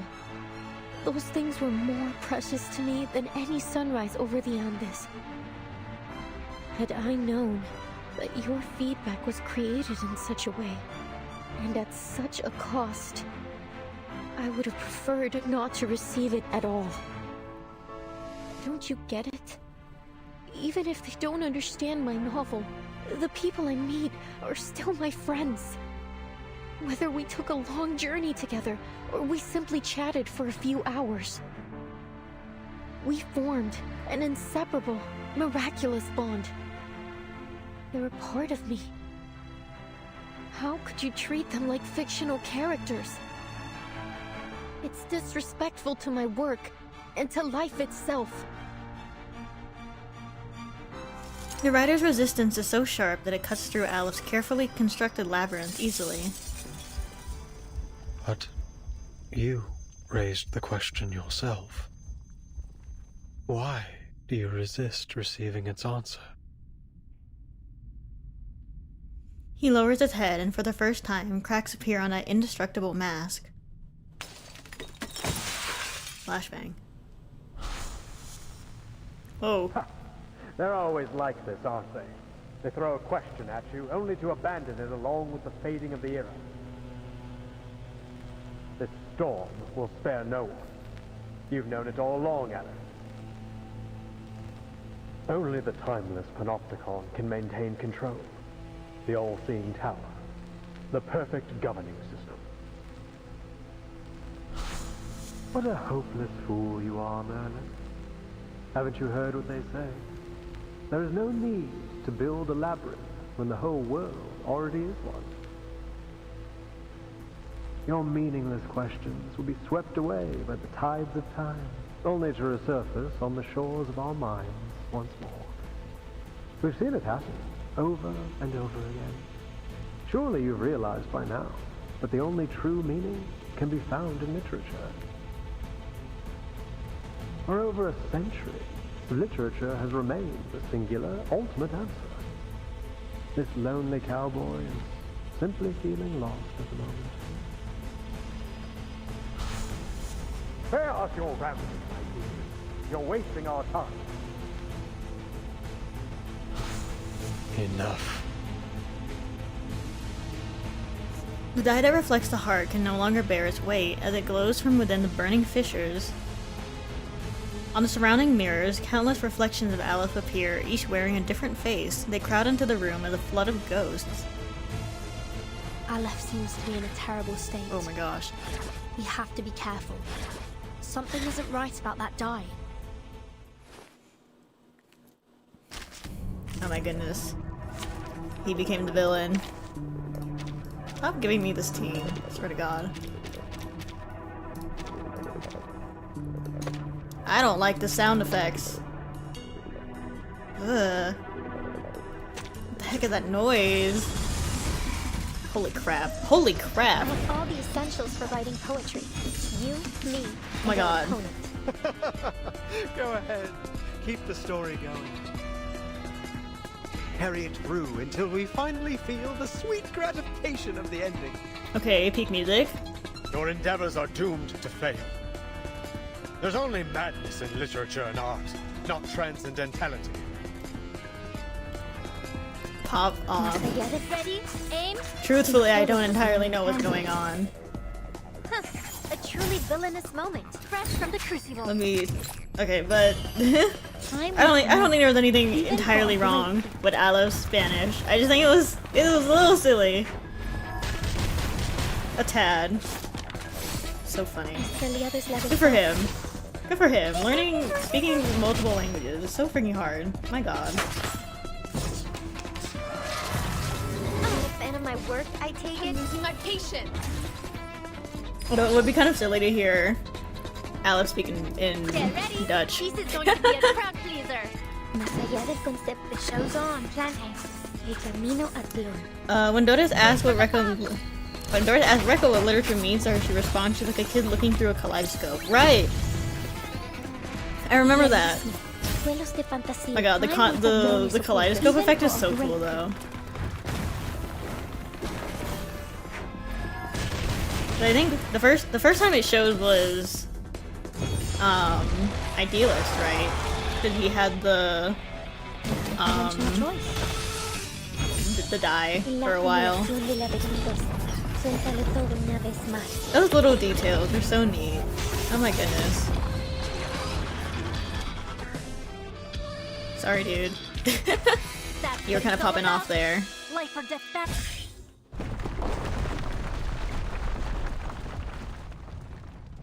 His Spanish being kind of bad is a great note because he's not native and a representation of a foreign authority. Oh my god, that's true. Wait. Oh my god. I can't even tell if that's intentional, but like, holy crap. This goes deep. The chaotic battle comes to an abrupt halt. Wait, Mr. Olive, are you human? Are you human? Sineto steps back, lowering her glass footer. She is shocked to realize that her opponent has no arcane skills at all. From beginning to end, all he had was the die. Please hand over the die peacefully. Oh my god, wait, is he actually human? He's not an arcanist? Mr. Aleph, please stop resisting. It's futile. Futile. Yes. Oh my god, It's he's not all even an futile. arcanist. Jesus Christ. The cage of rules. The ideals of literature. Both are futile. Mere illusions conjured along the path to transcendentality. They all fear that they're nothing more than phantoms in someone else's dream. That reality will devour everything, including their very existence. That's why they drift further away from transcendentality. They couldn't break free from that false dream. None of them could. Aleph stumbles as he looks up at the storyteller. Both the physician and the idealist walked toward their own destruction, just as I expected. But your novel still has hope, Recoleta. Its ending hasn't been written yet. We cannot deny that it may be the answer to achieving transcendentality. You're not going to stop, are you? Not until you get your answer. Sineto, we have no choice but to seize the die from him by force. Sineto's arcane energy gathered at the tip of her glass. I don't know how to say that. At this moment, the silent storyteller takes a step forward. Enough. I said enough. She shakes as she reveals the notebook that has never left her side. Oh, she's sick of this.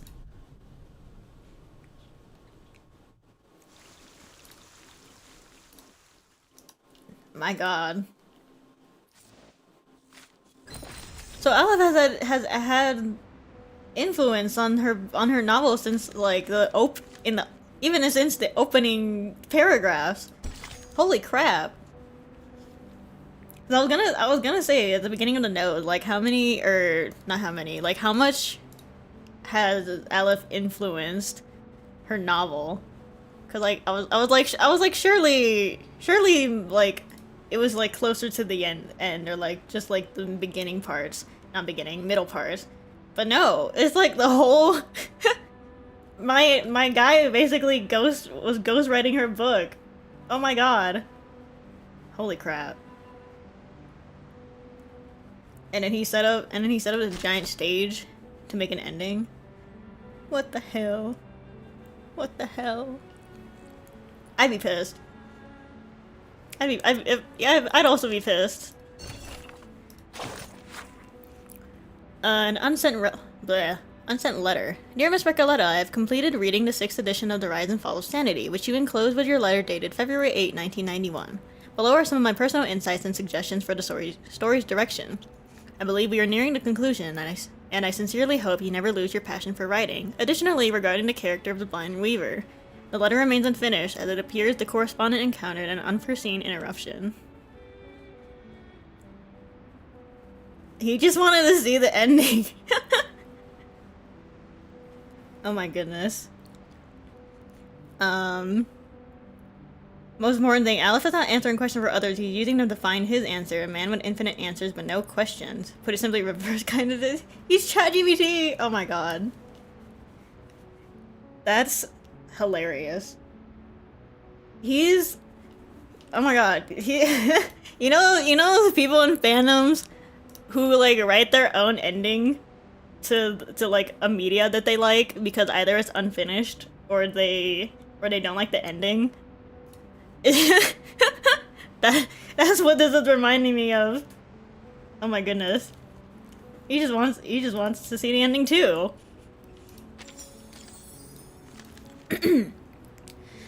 Love that his character's story is just him being ChatGPT and answer people through a telephone.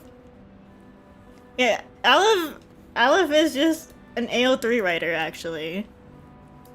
Welcome to my reverse modern AU. That's so funny. They literally released a small comic, him and Pickles, that parody that ChatGPT. Wait, let me see this.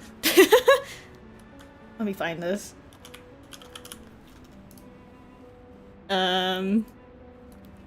Pickles too. That's not how you spell his name. Let me see this. I see it. Oh my god! Wait, let me...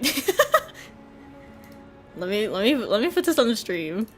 This is kind of hilarious.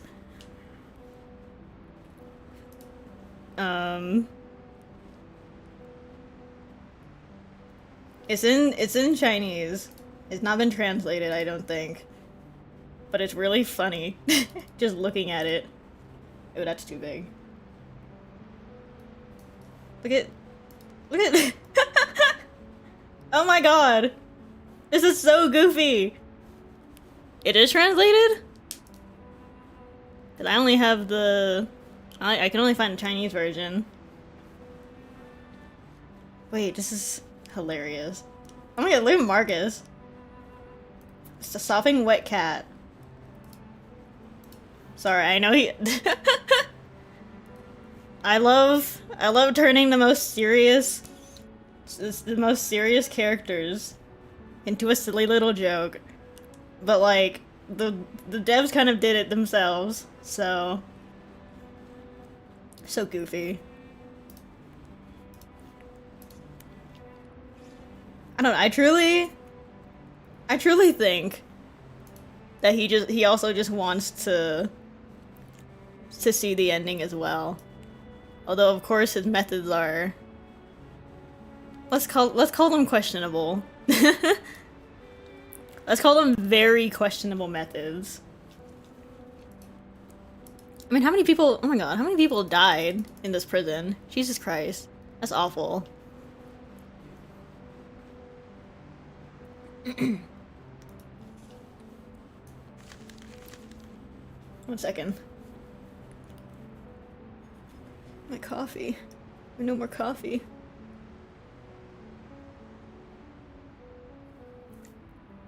My guy's just a quirky fanfic writer. Real. Let's see. Did I read all the trails? I did. The boundary of fiction. She does not hesitate.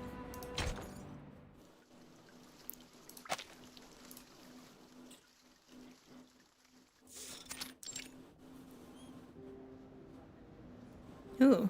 1990. Oh my god, I can't speak. People move between bookshelves and... Hold on. Between bookshelves and corridors, engage in heated conversation. The air is filled with the mingling of multiple languages. How do you say that? Guadalajara? International Book Fair. Ooh, cool. I'm afraid we can't publish your novel in its current state, Recoleta. Not cool. We look forward to seeing more refined work from you in the future. More refined work. Ah, Senor Cruz! What a pleasure to see you here. I'm an editor from the Naranja Dulce publishing house. Could you spare a moment to discuss the copyright for the Bluebird? Oh, you suck. Huge fans of your children's literature. Right in front of her? The editor leaves, hurrying after another writer, leaving Recoleta standing alone in place. The 17th publisher to reject her today. Aw. Hey, relax, Recoleta. Look at all the books around you. This place is heaven. You can't get down on yourself. Not here. There's so many writers and publishers here. It's only natural you'd be turned down 17 times. This is just the beginning. That's not natural. The young writer, attempting to forget her 17th rejection, flips through the event guide in her hands. Now, which section should I visit next?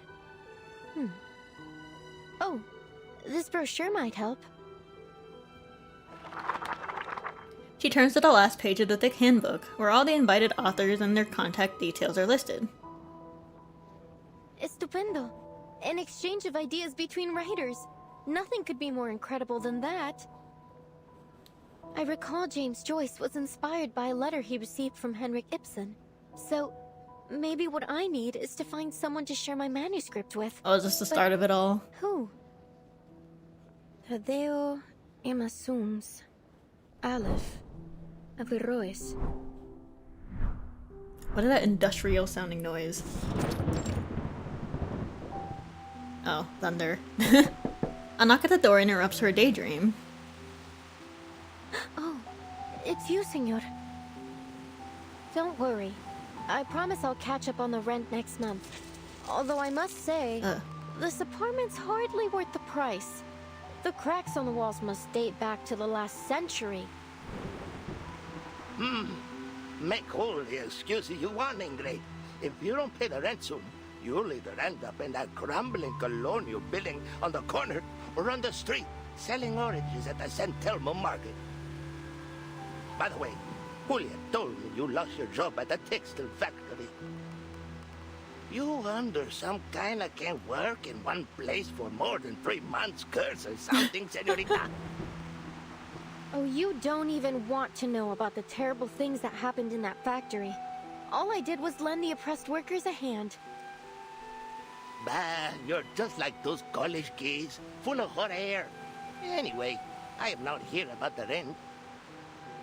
Didn't you tell me to watch out? I know for your she's just a broke Did artist. you just returned from abroad? She's a broke writer. This is so Well, sad. Here it is, a letter for you.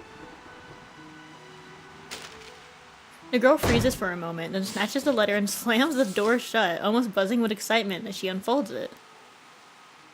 Dios mío! Someone actually wrote back to me! This is incredible! Oh, thank you so much for bringing it to me, senor! Aw, you're so excited. She slits open the long traveling letter. Dear Miss Recoleta. It's from, let's see, Aleph. Aw. Oh, you poor thing. Hey, I've been watching you. You're not local, are you? No, what are you Maria. writing? Oh, hola. You're right. I just arrived in Buenos Aires 3 days ago. My trip's been a lot like a Copes Tango performance. Full of twists and turns, but nothing much worth telling, really. I'm actually writing a reply to my pen pal. Long story short, I sent him a manuscript of my novel, and to my surprise, he actually wrote back. Amazing, isn't it? In our recent letters, we've been discussing how my novel lacks a key character to drive the story toward a decisive ending. So we've been debating whether to introduce a new ghost to act as a turning point for the story. Oh, so then you're a writer? Hey, Pancho, come over here. I found an actual real-life writer. Oh? What's the big deal? I wrote plenty of poems in middle school. Middle school. Oh god. Oh, so you're a poet. I have a feeling we're about to embark on an incredible adventure together. Are you interested in joining the visceral realism movement? This what? I've never heard of it, but it sounds like fun. Fabuloso. We have no Maria time to waste. is just Once I finish here this for letter, vibes. You two must join me on a journey to Ushuaia. Ushuaia? The end of the world? Why the heck would we go to that icebox? Oh, don't be such a downer, Pancho. Just think of the fun we'll have, the breathtaking scenery we'll see, and the incredible stories we'll hear. Oh, she's just a girl. Fine, Maria. I'll deal with the cold if you really want to go so badly. By the way, could you tell us about your novel? Of course. I'll tell you all about it on the way. Now where to begin? Alright, let's start with the cottage with the blue roof in Amalfitano.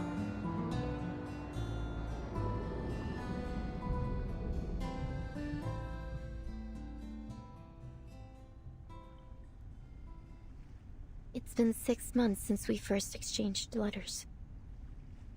Since then, I've been traveling. First from Chile to Mexico, then from Mexico to Argentina. And I've never stopped writing. I'm not really sure what the purpose of my novel is. I just keep writing and writing. I can't stop. That's so me. What power does literature hold?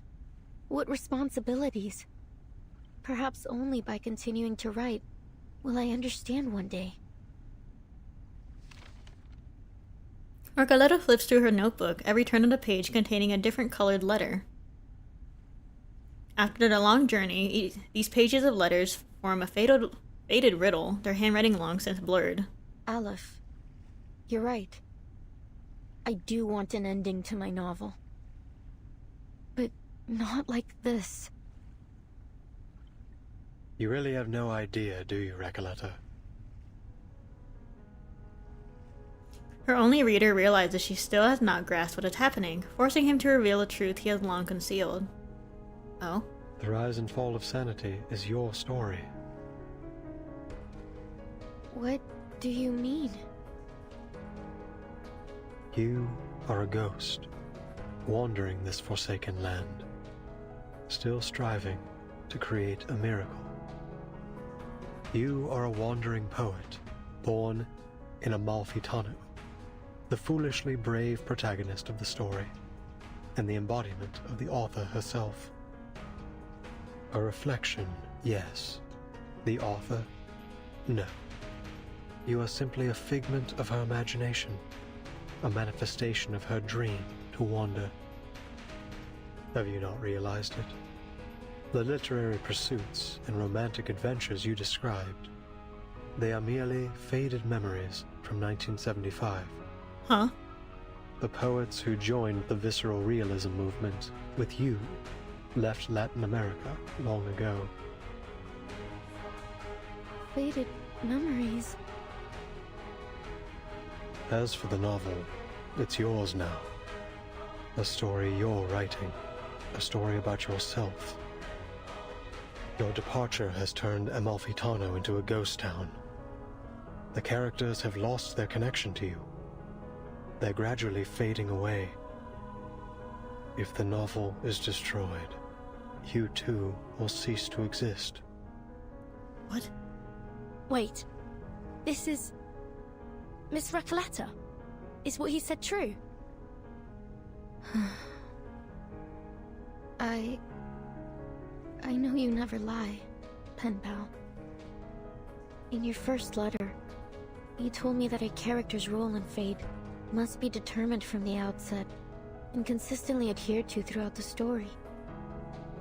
Reading the perspective and insights of a walking encyclopedia, having such a person be willing to share their thoughts at all was an exhilarating experience. I had never imagined my novel could develop in this way. Words could hardly describe how I felt in that moment. No one but you has ever understood the story of that town, let alone offered any revisions. Following your advice, I added the bank clerk, the dune piscator, the blind weaver, and the murdered donkey driver. Amalfitano was no longer an empty town with a single blue-roofed cottage. The new ghostly residents had begun to fill the skies over it. The story was finally reaching completion. I could feel that the ending was within reach. I became increasingly eager to meet my pen pal. I couldn't get the thought out of my mind. I wasn't sure what I would say to this Aleph. A simple thank you, perhaps, or maybe a discussion about the future of Amalfitano with its sole reader. Or maybe I'm no different from everyone else. Led up the garden path by fate.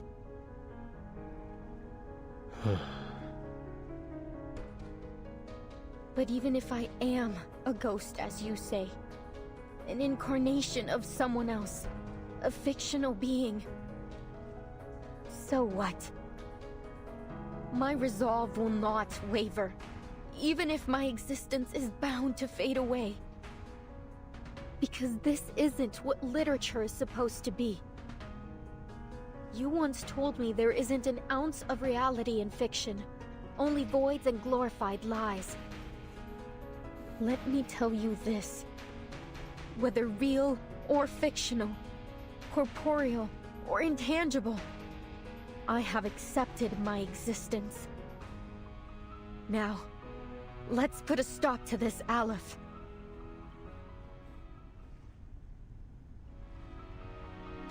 The inmates aren't characters in my novel. They're people trapped in a prison, just as you are. By simulating my story here, you have made me into some kind of god, a guilty, false creator, a dictator of fate. I never wanted any of this.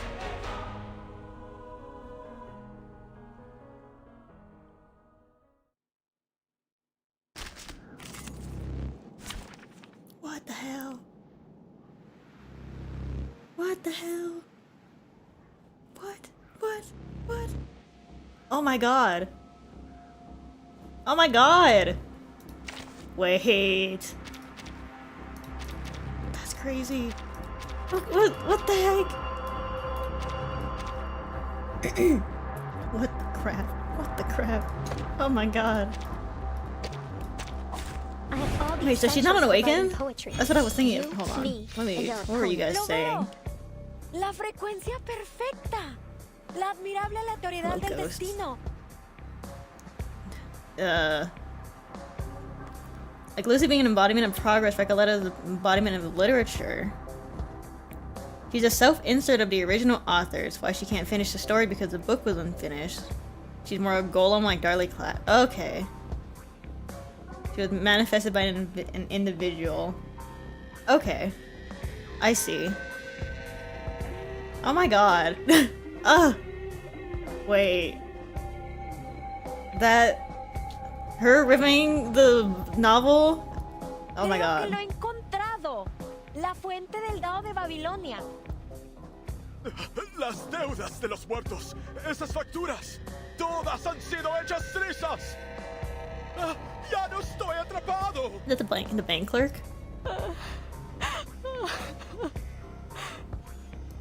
Desde el día en que perdí la vista, nunca imaginé que la rueda giratoria volviera a girar. The Blind Weaver. Oh my goodness, why is Medpoc not? Okay. Whoa. That's crazy. That's actually crazy. Oh my goodness. Time waits for no one, even for a great people. That's why Aleph wants the ending of her book, because it's a pure form of literature. I see. So she ripped it up though. I take it. So. Get ready. This is going. Oh, what is she gonna do? She ripped it up! What is there for her to do? Wait Oh my goodness. Oh my goodness.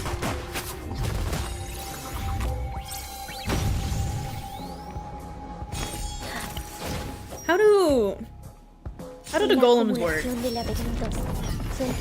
Because I only really understand the Awaken, like Lucy and Ulrich and whatnot.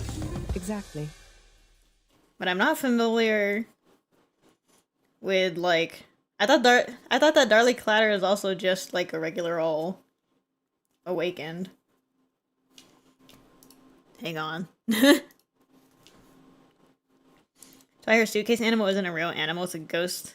It's a ghost of a rider. Is it? Wait. I was also gonna check what Alep's Suitcase Animal was. Let me see these. Real quick. Recoletta. Reverse. Suitcase. Oh, right, huh. Oh, I did not know that.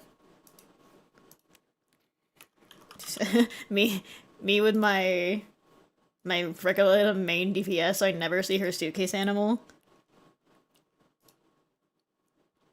Alep's Suitcase chibi looks so funny. Oh my god. He looks so goofy! What is this? That's my mastermind. That's my dungeon master! Awaken are objects given by a special unknown consciousness, while anything made by an arcanist is an arcane- Okay. In the glossary, Darly's- Oh, okay. Darly's in the arcanist section instead of the Awakened. I see. Interesting. Fascinating. Oh my goodness. Wow, this chapter goes crazy. This node, the singular node goes crazy. Oh, I don't miss these ghosts. Shattered words and ghostly illusions roar forth, breaking free from the story's structure and the gaps between its lines, filled with regret and obsession. Torn letters and book pages flutter in the air like snow in a crystal globe on a winter night. Everything is quiet. Huh? Miss Recoletta has vanished. No. Did she really cease to exist like Aleph said? No. Recoletta. She can't be dead.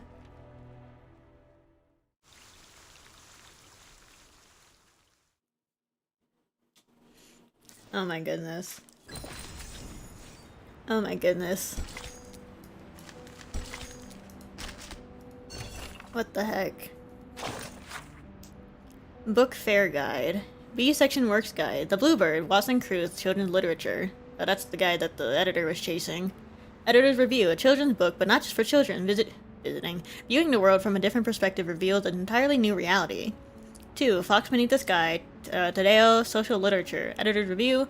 A classic intellectual autobiography offering profound reflections of the nature of time. 3. Blood Monster, Averos, horror fiction, edited review, undoubtedly the finest novel about vampiric creatures this century, a 300-year tale of immortality, jealousy, and humanity. Attending the author's contact information.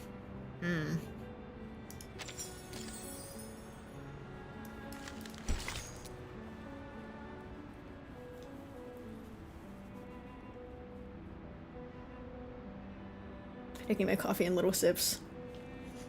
Reko's existence is most likely born by the desire of the author to finish her story. That's why Reko is so obsessed with finishing it. Okay. But it was an author from the literature boom of the 70s. What Aleph was saying. Awakened are accumulation of ideas and emotions. For example, Lucy was awakened from human desire for progress. Whiterun was awakened from ideas of exploration. Okay. Yeah. That's what I'm familiar with. The Awakened. But I did not realize there was another option. Ghosts of the Past. Beneath the earth, those who were never granted marble nor memorials call out her name. Oh my goodness. It's like a summoning ritual.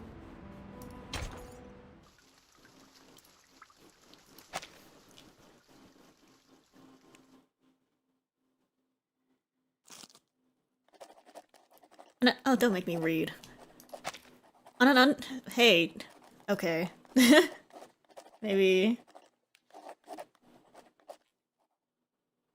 Okay.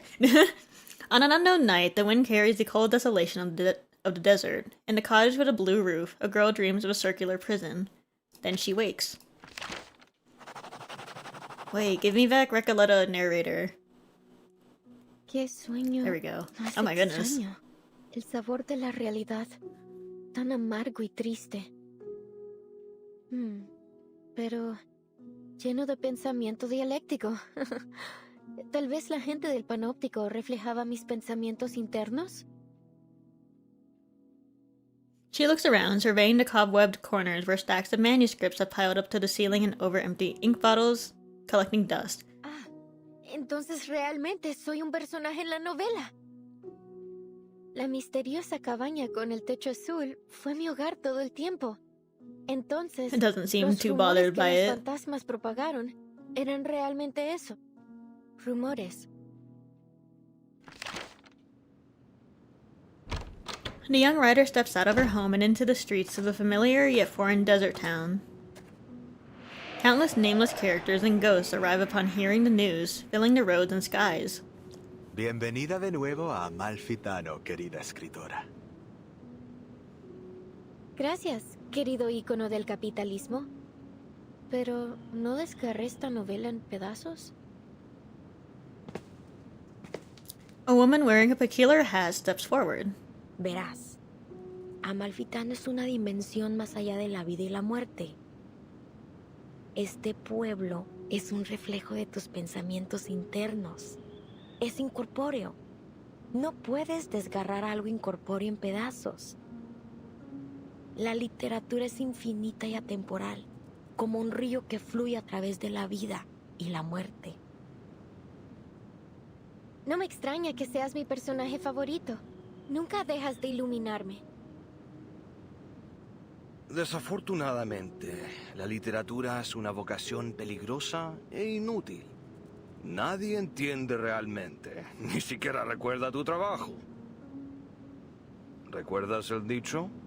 Los únicos verdaderamente muertos son aquellos que han sido olvidados.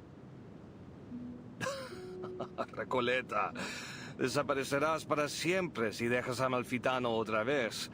Será como si nunca hubieras existido. Siempre he admirado tu pensamiento crítico, señor. Encaja perfectamente con tu rol. Rough hands grasp the writer's palm, feeling at the lines etched into her skin. Todo estará bien, Recoleta.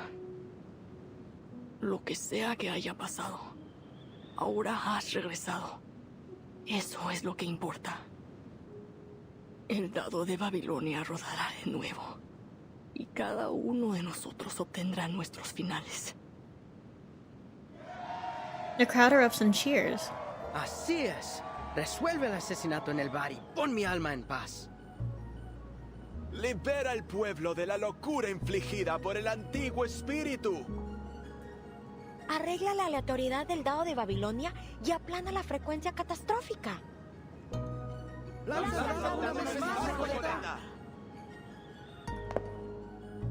The young writer takes a step forward. Everyone, the living and the ghosts, watches expectantly. Entonces, el final que he estado buscando es el que el otro yo no pudo darme. El yo que se lanzó de cabeza a la lucha contra un poder invencible. El yo que finalmente dejó esta tierra. Después de todo este tiempo, finalmente he encontrado mi final. She grasps the gleaming die of Babylon. Flashbang.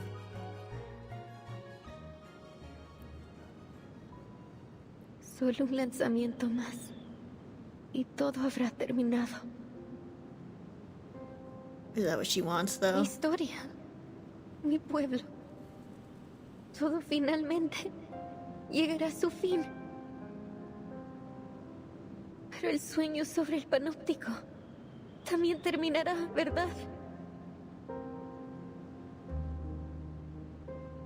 She stops. Oh, cariño. Es solo un sueño. Ah, no me digas que estás abandonando tu búsqueda de toda la vida por un miserable sueño. Este sueño es cruel. Nadie entiende esta gran novela ahí ni este pueblo asombroso. Pero aquí, eres una verdadera escritora. Este es tu hogar, Recoleta. Pero ya extraño a mis amigos en ese sueño. Existe, así como este lugar existe. Pero nosotros también somos tus amigos, Recoleta. Podrías desaparecer si dejas a Malfitano. ¿Estás segura de que quieres irte? The young writer puts down the die in her hand. The die that signifies the end of everything vanishes into the sandy wind. ¿Sabéis cómo soy, queridos amigos? He pasado mi vida emprendiendo aventuras tontas y no recompensadas. Así soy yo, ¿verdad? Amalfitano es, en efecto, un lugar ideal. Un lugar para vagar, para un viaje corto y para perderse un rato. Y tiene a ustedes, mis amigos ficticios, a quienes quiero tanto. Pero debo regresar a mi sueño y ver a mis amigos ahí. Ellos son igual de importantes para mí. As they hear her words, the ghosts of the town smile with relief. Sí, tienes razón, Recoleta. No se puede negar que eres un alma noble y apasionada. Cada uno de nosotros lo sabe. También eres nuestra querida amiga. ¿Por qué te detendremos de hacer lo que realmente deseas? Everyone makes way for her as a path into a boundless void unfolds. Deseamos lo mejor, Recoleta. Buenas noches, querida. Que tu sueño sea dulce esta vez. Gracias a todos, mis amigos. Nunca los olvidaré. The girl wipes the tears from her eyes and steps into the looming darkness. All is silent as she enters the barren land. There's only the faint sound of footsteps echoing against the vast and empty darkness. I've read your work, Señorita Recoleta. To be frank, it lacks both depth and breadth. This town of yours is still far from reflecting the complexity of society, and the narrative lacks a discerning perspective. It still needs some work if you want it to truly resonate with our audience. Just go for it, Señorita. You're at a perfect age to explore, experience, and learn. Time wheels, and at last, the girl feels her existence again within the void. She reclaims her voice. What's happening to me? 1,000, or perhaps countless faces emerges before her again. Ah, of course. The rise and fall of sanity is my story. So, even though the novel's been destroyed, the story, and myself along with it, lives on in the minds of those who read it. Aww. Thank you for your feedback, editor. Even here in this great expanse of darkness, I can still hear your words. You have my gratitude. Thank you for reading my novel, even if you didn't understand it, and likely never will.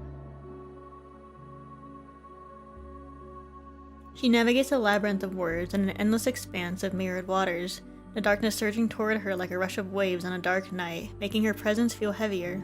Honestly, I find your story totally fascinating, but I'm still struggling to understand the connections between all these nameless characters. Couldn't you make it clearer? Like a movie? Typical. Trust a writer to try to be all obscure and mysterious. Maria, Pancho, you guys are the best traveling pals I've ever had. Our paths may diverge in the future, but the joyful memories of our journey across grasslands, snowfields, and deserts together will remain forever. It's been great coming along with you. You're totally one of a kind. We'll be waiting for you at my aunt's vineyard. A little sun after a hard day's work will do you good. The passionate companions wave to her, never looking back as they continue forward. The girl's steps are no longer weightless. With every step she takes, they feel heavier and more real. She lingers inside the infinite mask in the mirror, the boundless universe filling her with both confusion and illusion. There is ambition in her writing. It's passionate and poetic, fractured and chaotic. But when viewed as a whole, her work feels like little more than a superficial illusion. It lacks the depth to truly touch the soul. I will refrain from offering further comments until she stops romanticizing her childish adventures. To put it bluntly, her phraseology feels overly deliberate to the point of distortion. Her verbiage is like a collection of vague sentiment bubbles.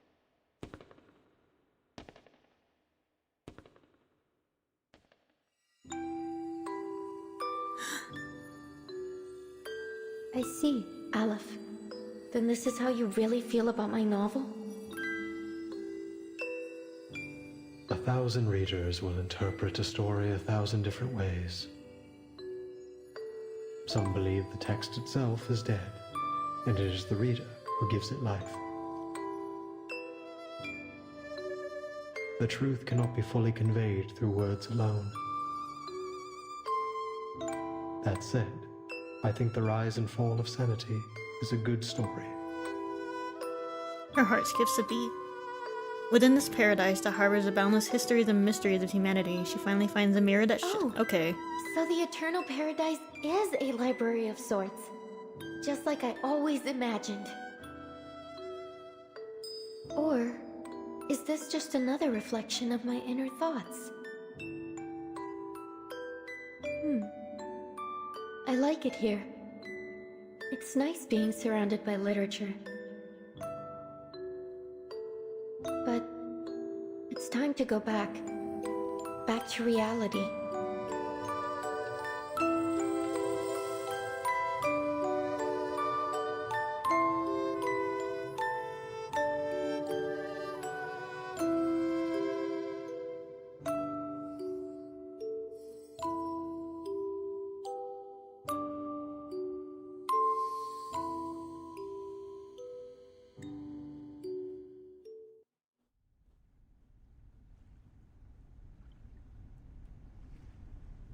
You're right about literature, Dorside Beggar.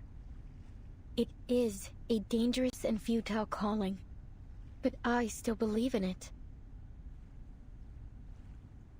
The investigators from the Foundation breathe a sigh of relief together. Recoletta's reappearance is as sudden as her disappearance. Sonetto hasn't even had time to wipe the tears from the corners of her eyes. Recoletta, you're back! I'm so glad to see you're safe. And I'm so glad to see you two worried sick about me. Thanks, mis mejores amigas Sonetto y Burton. Oh my god. The reborn writer turns to the prisoner sitting dejected nearby. See, Aleph? I still exist. Amalfitano is gone. It's all over. You're simply a wandering ghost now, never to return home again. You may still exist, but Amalfitano will never get its ending. You have nullified its existence, rendering all of this meaningless. I'm sorry I couldn't answer your question. I have failed once again. His die falls to the ground. Once used to construct a beautiful dream, now whatever magic it held has dissipated. Amalfitano and the Panopticon were two parts of a whole. With Amalfitano gone, Komala no longer has any reason to exist. I'm sorry. Aleph. You, who know all the mysteries of the world, who seek answers to every question, have lost yourself in the process. You can answer everyone else's questions, but never your own. Who's the person behind that mask? Is he real? Does he still exist? Who am I? The weighty ending to the story leaves the prisoner, still trapped in a blurred illusion, exhausted. Kamala prison groans like an aging water wheel struggling under its own weight, distorting, fading, and collapsing into the currents of his mind. Stay vigilant, everyone. This is just like when the Idealist and the Physician had their meltdown. Only this time, it seems even worse. I think... Aleph is trying to tear down the Panopticon. Beyond the crumbling walls, a shivering figure is faintly visible. He grips a gun tightly, the black barrel shaking in his hands and aimed at the people in the room. Freeze! Stay where you are. What? All of you. What? What the hell is this? What? Who is that?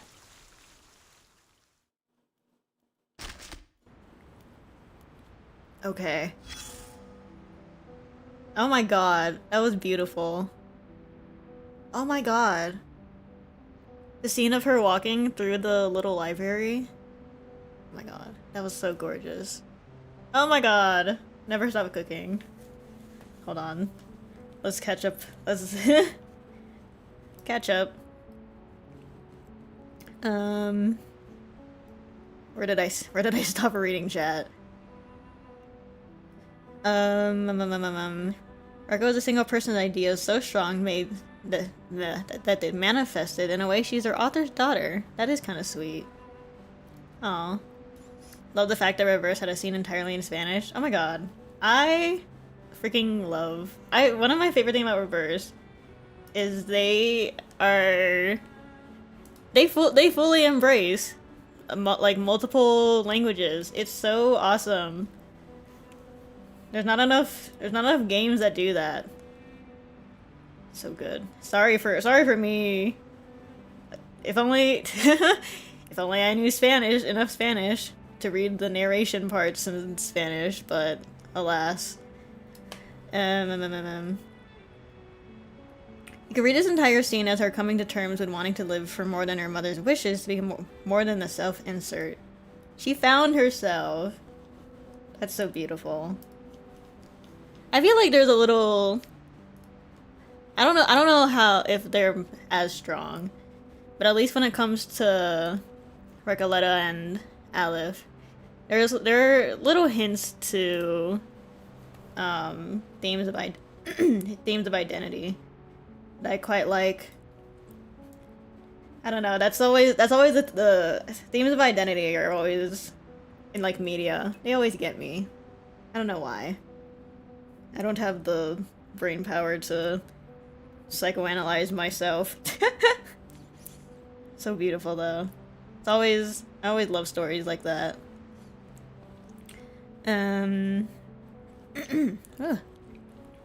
Some ways this is a coming of age story for Reko. She's growing up and becoming more than the text she was given, a true death of the author.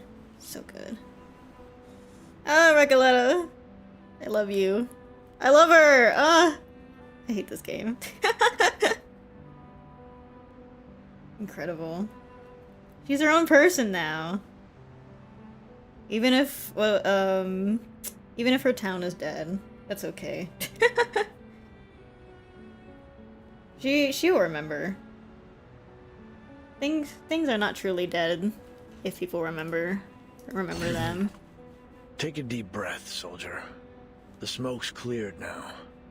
This story, this battle, will soon come to an end. A writer has departed from her domain, leaving her creation scattered behind her, like blood-soaked bandages and fragmented skulls in the trenches. What a garbled mess.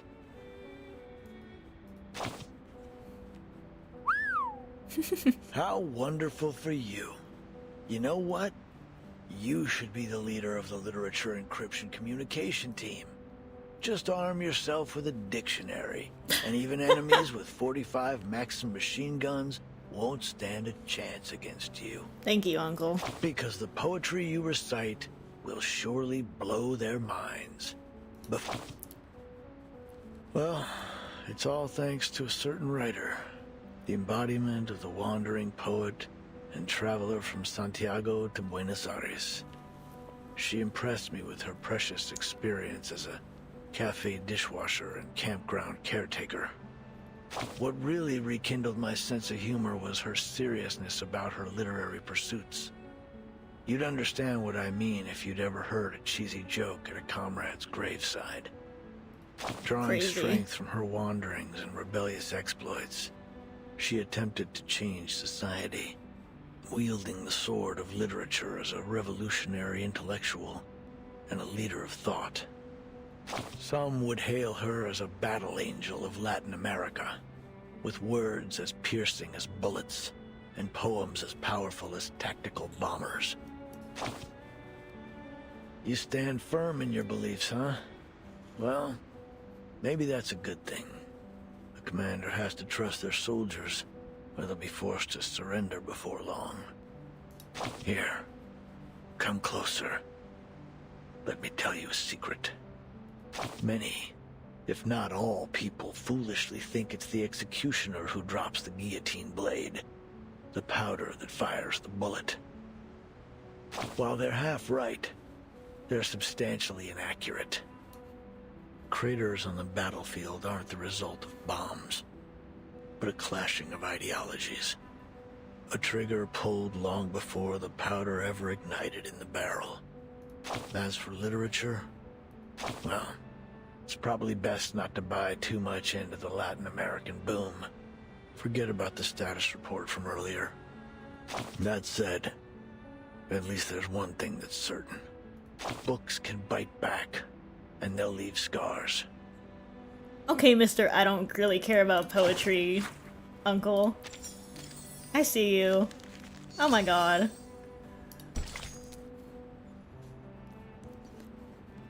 Is that Garcia?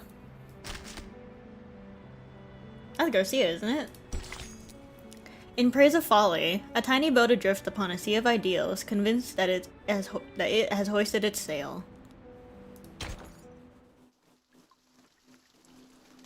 I love Uncle. What a great narrator. Read the skills. Okay. A prisoner steps out from behind the wall, a weapon held in a shaking hand. Oh. I was just setting up my exhibit when everything started shaking. Then I realized it wasn't just my imagination. So I followed the cracks in the wall and found my way here. Damn. Where'd you get? I didn't mean to eavesdrop, but something's happening to the So he's the one who shot Idealist. Isn't it? His panicked hand shifts the gun toward Aleph, who has collapsed on his side. Are you the physician? Or is it Aleph? Whoever you are, please restore the Panopticon to the way it was. I'm begging you. You can do that, right?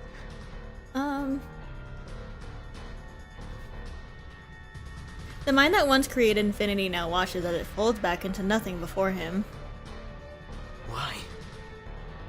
The Idealist shot the Idealist? Damn it. Why is this happening? I would not be surprised, actually. Oh, the die. If you won't help me, then I'll do it myself. The prisoner, in desperation, lunges forward. Oh, Garcia. Calm down, Garcia. Oh my god.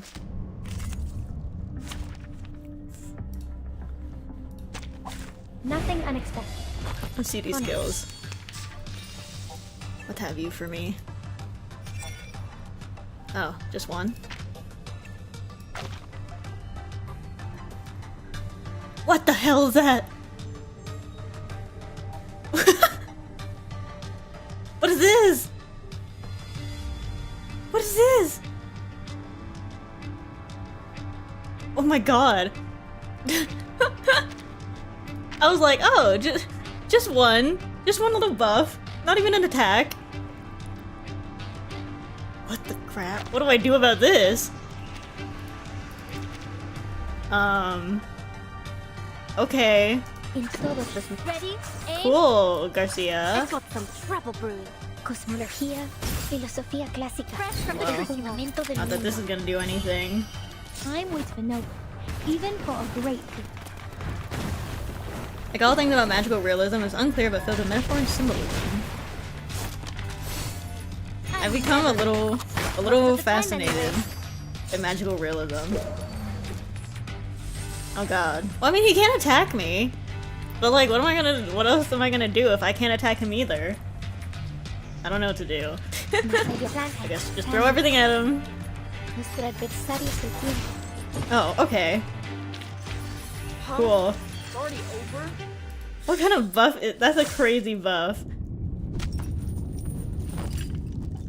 Timekeeper, he's... Is he dead? Garcia, weakened by his long confinement, is easily knocked to the ground, unable to withstand even the lightest touch of arcane skill. Why? Why is this happening to me? I mean, it doesn't really look like the die is working in the first place. So close to completing the exhibition. Can't you see, Garcia? There is no one controlling this place now. You're free. It isn't the die that's trapped you, nor is it the walls of this prison. It's the rules and that overpowering gaze from the central tower. But now that's all gone.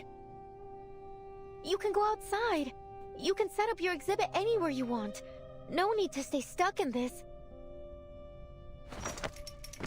Looking back on all that he has lost, the artist cuts her off.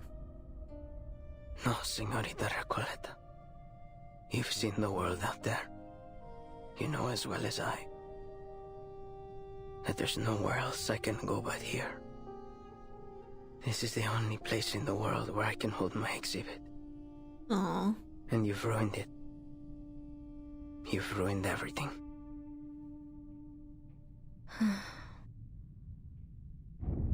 This room's about to collapse. We've got to leave. Mr. Garcia, do you need a hand? I can take care of myself, thank you. Aww. I'll go a different way. I have to go back and finish setting up my exhibit. He drags himself forward with trudging steps, retracing his path to leave. Burton, what about Aleph? We can't just leave him here. Of course not. We still have questions he needs to answer. Sinetto, help me get him up. Let's get out of here.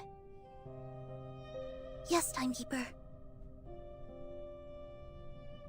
The dejected prisoner looks at Sinetto with confusion. Your words are always at odds with your thoughts. You carry an ocean of questions, yet never reveal even a single drop of them. Why have you never shared your doubts? Why do you stay silent in the face of everything and everyone around you?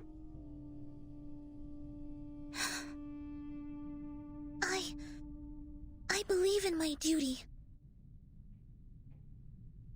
The prisoner shifts his gaze to the other Foundation investigator. As for you, paracausality researcher, you're different from any other seeker of answers. Even on a desperate, near-hopeless journey, your heart holds little doubt. Perhaps not every question needs an answer, Mr. Aleph. Is that so? The prisoner, so used to answering others' questions, seems to have run into one of his own, but unfortunately no one is here to answer it.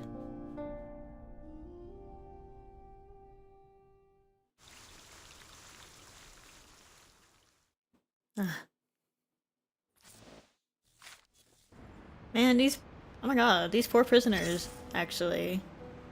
What the heck?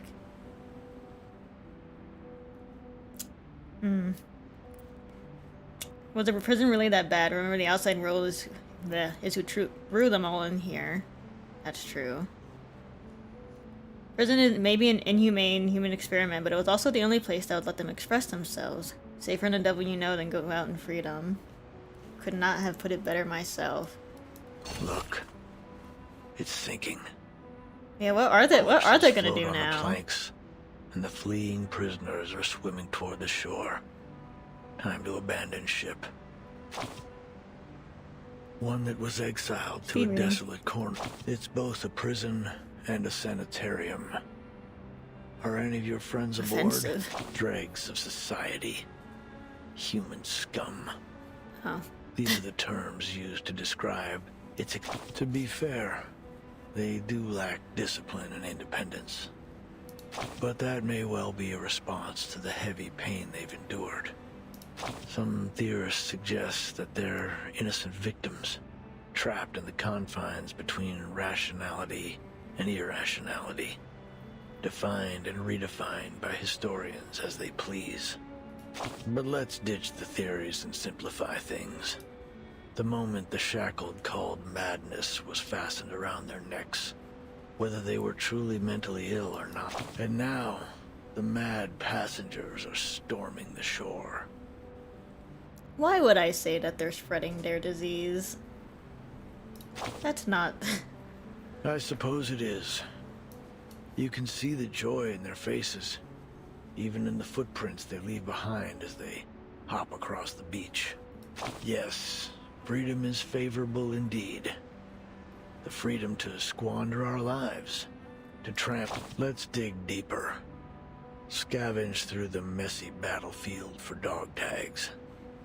After watching the inhabitants of this earth tear each other apart in one war after another, I've concluded this. Only knowledge drives people to madness. Ignorance does not. Madness is a side effect of the sedative that is knowledge. As long as those on land continue to consume it, this ship will never be short on recruits. This is a war between madness and civilization. Both sides have leveled accusations, spilled blood, and pummeled each other. And soon, everyone will have leapt into the trenches and been beaten to a bloody pulp. Only a few can escape this fate. Check your 6. The one leaning against the sunken ship, showing no signs of struggle or sorrow. Garcia. Oh. The seawater has flooded his windpipe and reddened his eyes. He's in his home base. He holds no hope for forgiveness from his enemies. Not in the slightest. He's a one-man army, fighting only for himself. Alone. Now, do a 360 and look again. He's been utterly defeated. Oh. Garcia. He just wanted to finish his exhibit. He just wants to be an artist.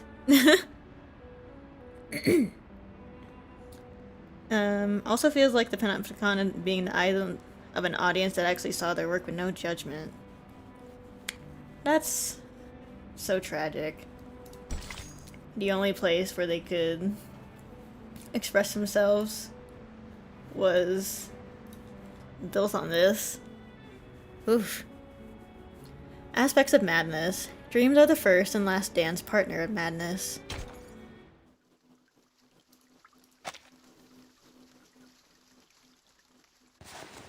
Dear Erd, why are you so interested in the Panopticon of Kamala?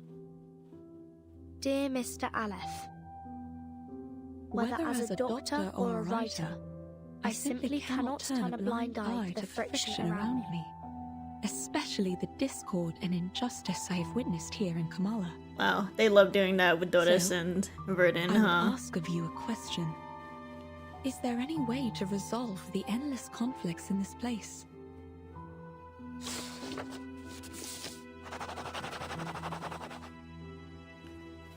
To put an end to this, a true ending is required. Your arrival has made it possible for this simulation to have an ending, or rather, a victory. Simulation. What do you mean by victory? I'd appreciate it if you could clarify in simple terms.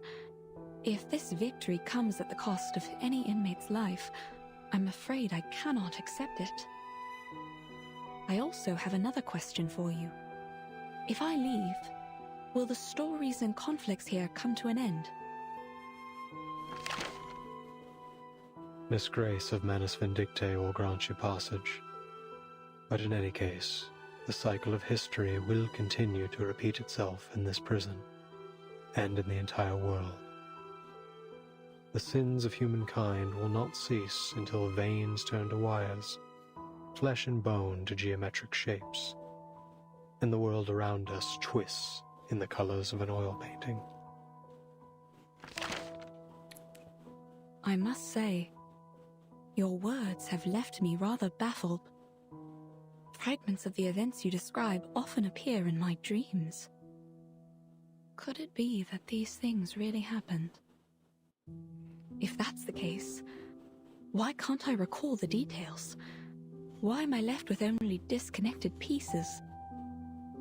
The madness in Kamala, these bizarre dreams. I must put an end to them. What have I forgotten? Has someone or something altered my memory? I can't shake the feeling that something crucial to me has been lost in the river of time. Some kind of duty, perhaps. What should I do? How can I recapture what I have lost? I won't answer a question that already has an answer. One given to you by the person who escorted you here and made you a promise. You're so close to the place where the truth lies. Think carefully. Why are you here?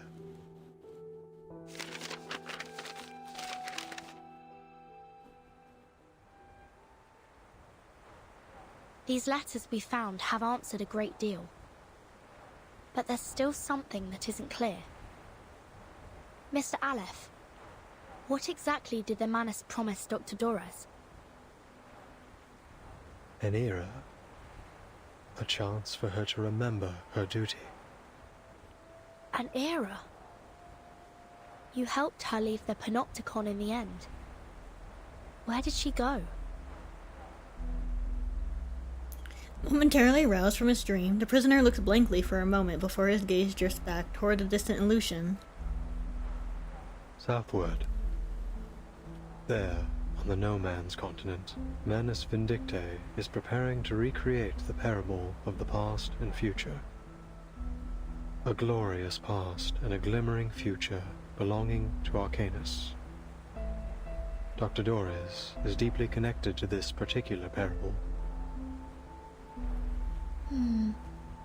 What exactly are the Manus planning to do in Antarctica?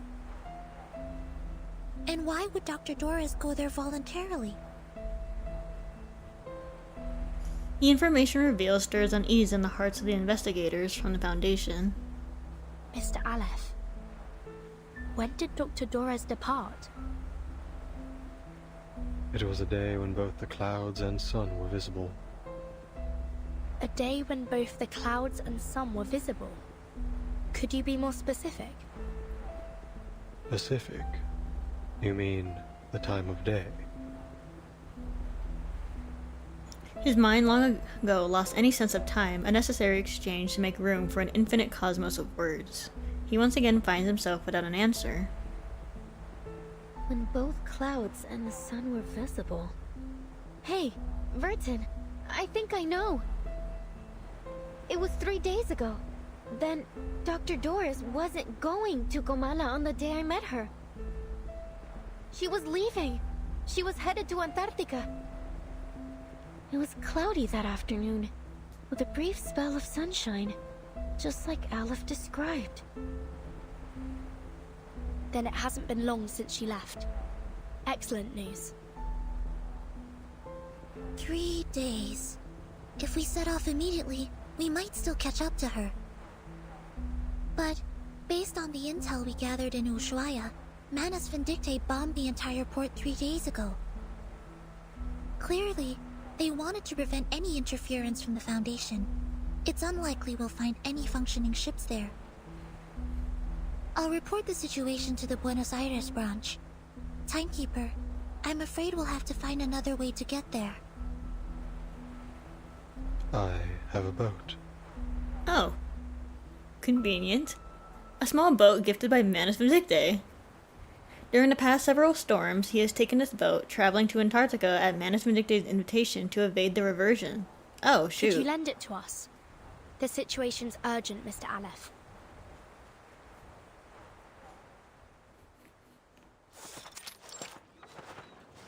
Oh my god. Beneath the decrepit lighthouse, a battered little boat bobs in sync with the waves. It is small and fragile, not the kind that seems capable of braving an icy sea.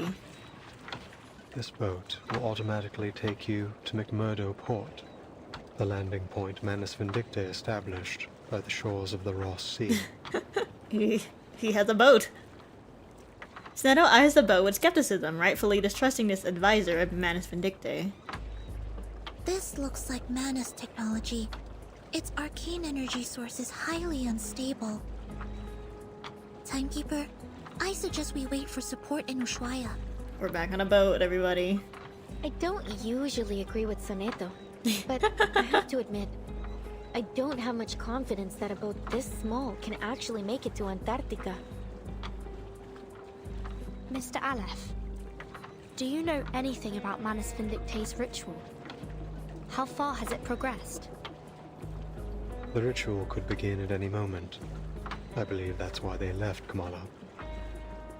Upon departure, one of their members, a woman named Grace, told me they would seal off the sea. Are we too late? If you wish to find Doris, you must follow the same path she took. The distant drone of the raging waves fills the background like a repeating omen. I see. Mr. Aleph, members of the Foundation branch will arrive soon to evaluate your condition. I hope you'll answer their questions with the same patience you showed us. Thank you. Soneto, let's go. Yes, Timekeeper. As always, Soneto keeps any mission-irrelevant queries to herself. The girls preparing to set sail turn to the young rider beside them. Thank you for your assistance too, Recoleta. Perhaps you'll consider joining the...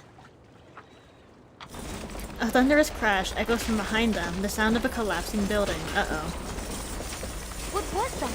It came from the Panopticon. Uh-oh. Oh my lord. What the hell? Okay. Yep. Awesome. We're going to Antarctica. On a dinky little boat. A journey to and fro. I return once more to Kamala Prison. To me, this massive cage is no longer an inescapable labyrinth. When I left, the lady from Manus Vindicte did not stop me, yet I could still feel her gaze, so sorrowful, so blurred, so cold, never once shifting away from me. On the streets of Ushuaia, a young girl pointed me back toward the prison. That severed thread tugged at my heart, and I knew with certainty that my mission lay here. If I were placed before fate, my life and death would seemingly follow a predetermined path to its destined end, and as I walk this path, I must carry not even a shred of hesitation. It is time to speak with Aleph, the one who answers all questions. Oh my goodness. Oh my goodness. Doris. We're going to Antarctica, ladies and gents.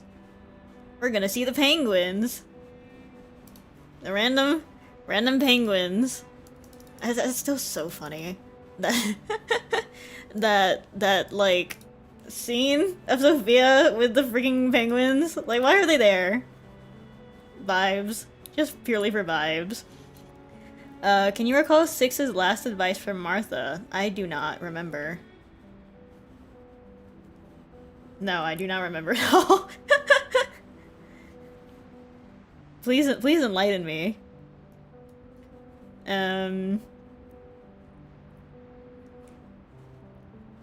reading chat. Do not go see the I want to see the penguins. I don't care if they're manas. They're penguins. Let me pet the penguins. The royal Manus Vindictae wants at the time when the penguins ruled the world. This is our true ending. I think fate knows its own fate better than anyone. Ah. I see. And Doris's search for her answers about fate. Ooh, I'm excited for chapter 10. We get to see penguins and more Manus. Oh my god. In the place of my ashes, as the day breaks, the story ends where the ashes rest. In the end, the night is not eternal.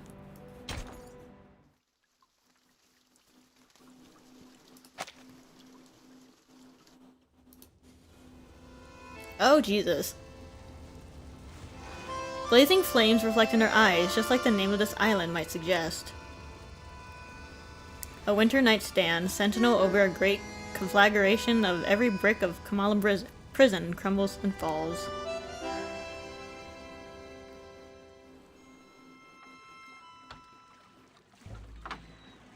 With Alep's control gone, Kamala is collapsing. Oh, the prisoners. The inmates aren't even real criminals, are they?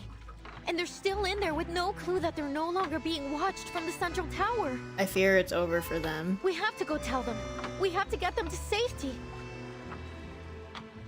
Yes, we should help them get out. At least until support arrives. But the Manus ritual. The battered boat sways within their sight. Don't worry. I'll go alone. Oh. Huh? Recoleta. You should hurry. When this is all over, I'll write to you, my dear friend.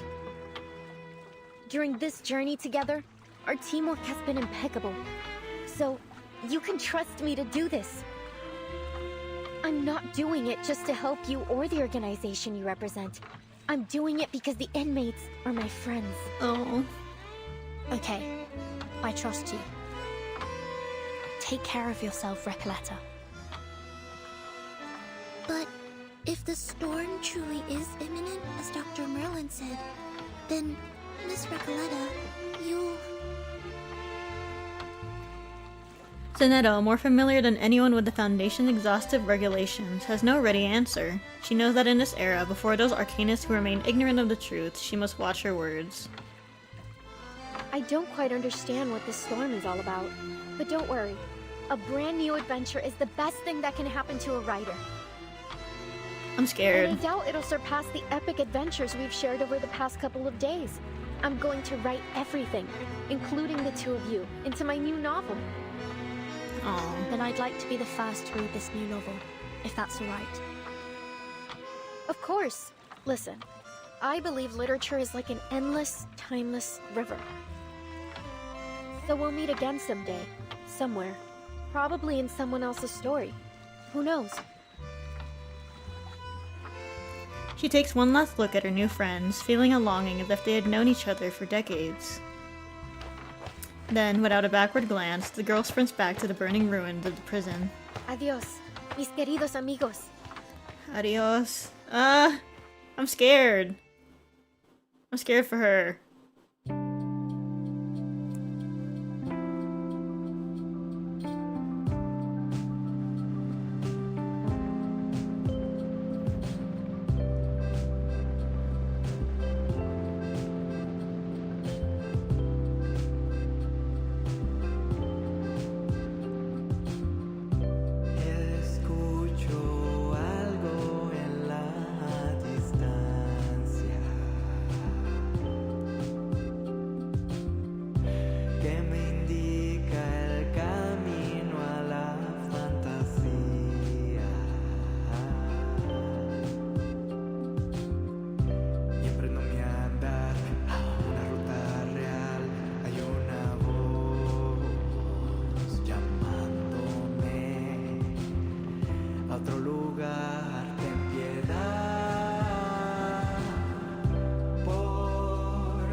Oh my god. All the visitors depart one after another. Amid the distant echo of singing, the creator of this prison stares into the fire as it burns.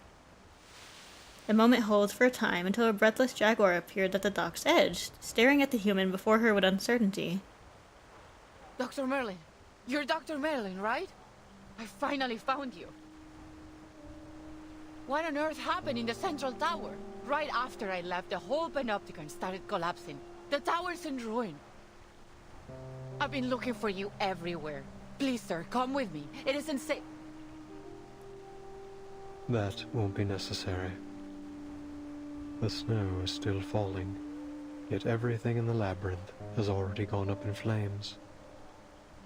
Fortune, fate, karma, they're nothing but a ridiculous joke. It's over, Jaguar. You have lost your memories, your identity, your name, and now your title. You are no longer a jailer trapped in the Panopticon. I don't get it, Dr. Merlin. What are you talking about? The jailer takes a step back, her predator instinct sensing the danger in the words to come.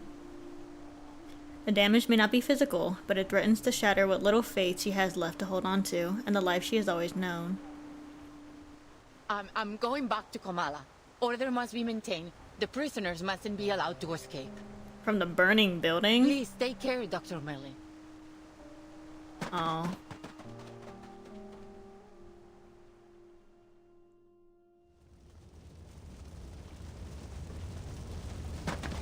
Nerves torn between panic and hesitation, the jailer at last turns toward the searing flames. Hey, you! Don't run off like that! It's dangerous!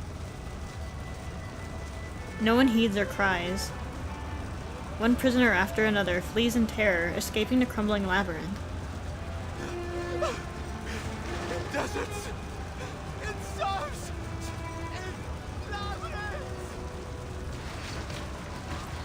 I dream on death's pillow. The jailer drifts through the raging scene, unable to steer a sensible course. At last, she pins down a frail and powerless prisoner beneath her weight. Stop! Get off me! Let me go! Oh. Are you blind? The Panopticon is falling apart! It's you, Roberta. The jailer recognizes the prisoner under her grip. Roberta, a kind and quiet prisoner, always well behaved, now panicked and desperate to escape. They are all mad! I knew it! They've been insane from the start! The whole place is burning to the ground and they still won't leave! They're still talking and talking about things that no one cares about! I can't help them! I never understood what they were talking about! The rhythms, the factions, the ideologies. Yes, the people were nice. The idealists too, but I've had enough of this prison. I've had enough of the Panopticon. She collapses onto the ground, sobbing. I never should have joined these movements. It was all meaningless from the beginning. I want to leave this place. Go to Spain or France. Anywhere but here. I want to go back to Magdalena.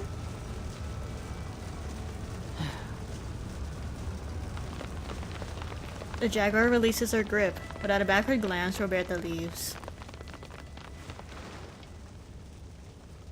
The jailer steps back into the circular structure she knows as her only home.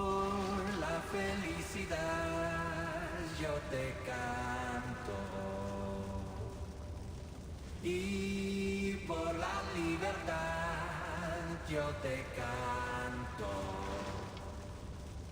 Nada podrá parar ni vencer mi ser. Under the night sky, she sees Kamala Prison glowing like a brilliant bonfire. Aww.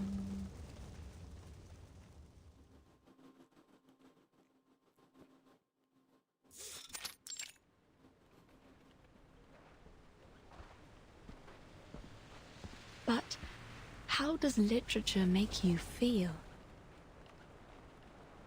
As though I'm a kid looking through a kaleidoscope for the first time. Well, maybe that's not the best way to put it. Perhaps something a little more subtle. The young writer drowns in the vortex of words as the blind woman walks away. She walks silently toward Kamala Prison, arriving at the dock hidden between cliffs and reefs. There, the prisoner who answers all questions awaits her arrival. A ship sailing to an unfamiliar land. A parable of the past and future. An era that once existed and is yet to come. Is this the answer you've provided, Mr. Aleph? No, Erd. You will have to find this answer yourself. No one can help you with this. No one.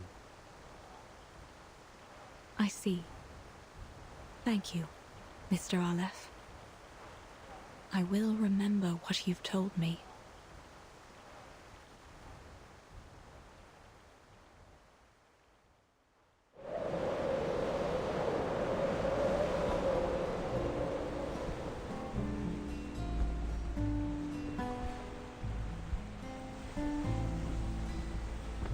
Volunteer whirls out new right and wrong.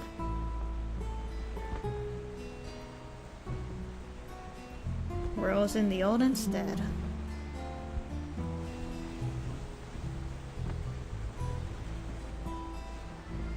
All men are dancers and their tread.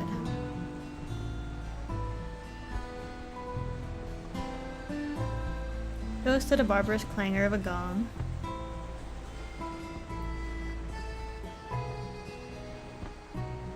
WB Beats 1919.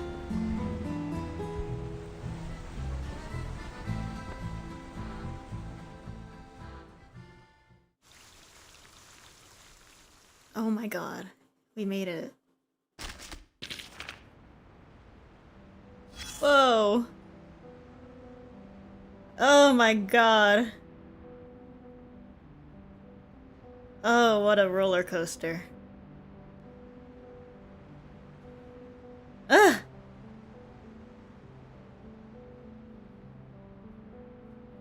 Absolute cinema, indeed. Oh my god. Hold on. We're not entirely done yet. In 1991, information moved at lightning speed thanks to technological advancement. Oh my god, Santos. Hello. The Admiral sent me here to deliver the latest updates. I think Igor misunderstood something. Just because we're both here doesn't mean the Apostles, Brotherhood, and Xeno are obliged to work together. Mr. Santos, you know the preachers said it before. Each and every one of us is their subject. Why don't you just tell me what Igor really sent you here for? Xeno's intelligence officer intercepted a message from the Foundation's Buenos Aires branch. How typical of Xeno to do something like that? Well, the message states that a fleet from the Foundation, including a battleship and a destroyer, has departed from the north and is heading south. We have that. So you're telling me those gray and white checkers are actually sending a fleet? I'm surprised too. The General wants you to speed up the transport of personnel and supplies and to weaken the manpower of the Foundation's Buenos Aires branch as much as possible. I can't speak. Let me make this perfectly clear. I do not answer to him. But for the preacher and for them, I will fulfill my duty. Tell your Admiral that he doesn't need to worry about anything else. We'll prepare a proper welcome for the Foundation's feeble little fleet. Understood. Jesus Christ. What the hell? Oof. What a roller coaster. Oh my god. Wow, I'm caught up. That's terrifying. Wow. Oh, Recoleta. I'm sure she's fine. Oh, that's so sad. The jailer. Oh, I'm sad. The poor jailer. She has nothing else. None of the prisoners had anything else. Maybe should I? Should I watch chapter 10 trailer, or should we leave it, save it for when we actually get to chapter 10? I'm not sure, 'cause I'm a little impatient because that is next week. But like, I don't know. Maybe let's go see Aleph trailer and the EP that I did not watch during our EP watch along, and then we shall watch the chapter 10 trailer and hype. If I can navigate myself. Wow, this feels weird. Like, I'm caught up.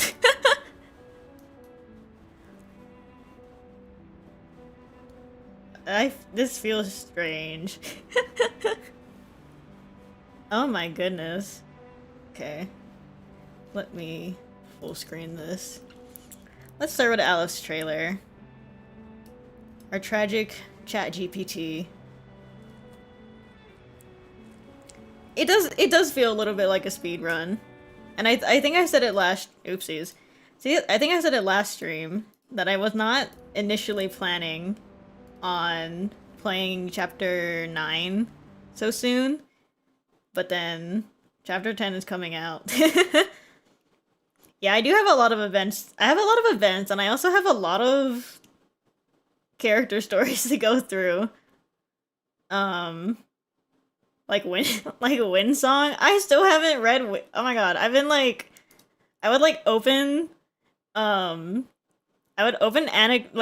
anecdotes and the recollection thing every time I get I do my weeklies, and then I just look at Radeaski, and I'm like, I need to read Wind Song chapter story, but I'm busy. Because with the chapter stories, I actually have to read. There's no voice acting. Because I usually, what do you call it? With, like, the other events that I've read, I kind of, for the most part, like, I keep them in sight. But I kind of just leave them off to the side while I listen to the audio. It's Reverse 1999 is basically my audiobook. But the character stories are not fully voiced, which means I actually have to read. So maybe we'll do a little bit of catch up and be playing character stories, anecdotes, and events that I need to catch up on after chapter 10 while we wait for the newest chapter. Since I won't be having I won't have main chapters to stream until chapter 11 once next week comes around. The voice actors in this game do have a bit of that ASMR going on. I know, right? Oh my gosh. I always talk about it. I'm like genuinely in love with some of these voice actors. Aiden Dawn. Oh my god. My life to you. Aiden Dawn and Risa May. Ah! I love them. I love them so much. Okay. Sorry, holy app. Let's watch Aleph's trailer. Let me know if the audio sucks.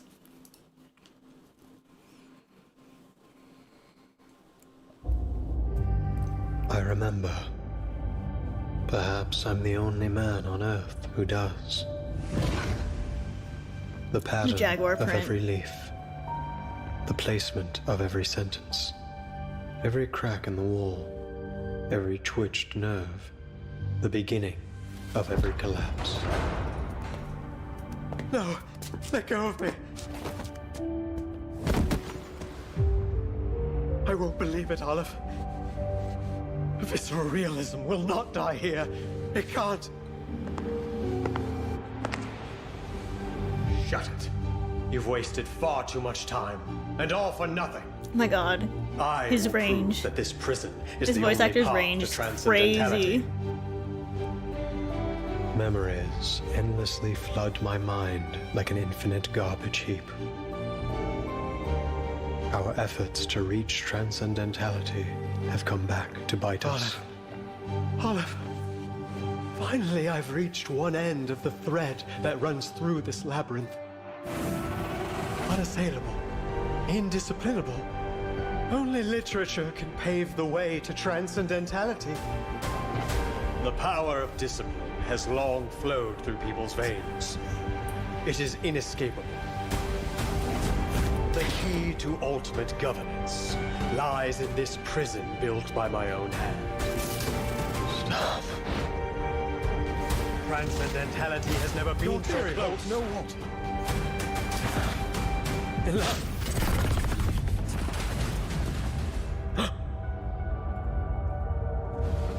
Is this the transcendentality you sought, Olive?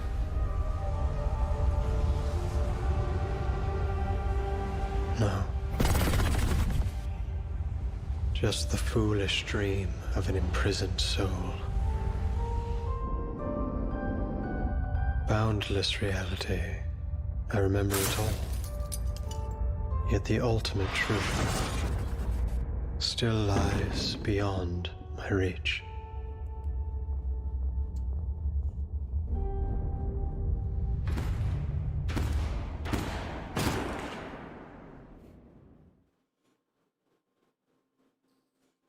God, what is up with this man's range? Jesus, crazy. Don't know if you want to also. Oh, I do want to look at the posters. Hey, that's my stream. Jaguar theming could be a reference to Borges' novel The Writing of God, where a prisoner finds God's truth in the jaguar spots. Instead of using this new truth to break free, he loses his sense of self and identity and remains in prison. I had a feeling that the what do you call it? Making the jailer a jaguar had a purpose. I just didn't know what. It's a very specific animal to choose, especially in like this freezing cold, desolate prison. That's cool. Oh my god, all the references in this game are so cool. Okay, let's go see the EP. I was going to watch this Tango Tango. Hello, what is happening? I was gonna watch Tango Tango during my lovely little EP watch along, but then some of you guys informed me that it might be a little bit too spoilery. My mom is being an upstairs neighbor right now. What is happening? Hello? Okay. The jailer is an awakened jaguar. Oh, shoot. That's neat. Oh, that's a walking spoiler. I can imagine. But hey, we get to watch it now. Tangled Tango. So I think this is out of all of the EPs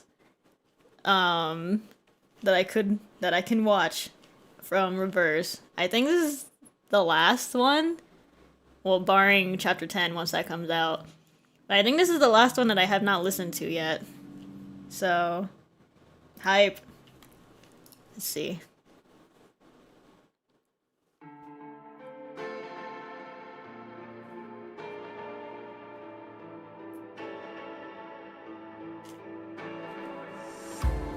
Marchamos en esta gran arena, bajo la danza de estrellas.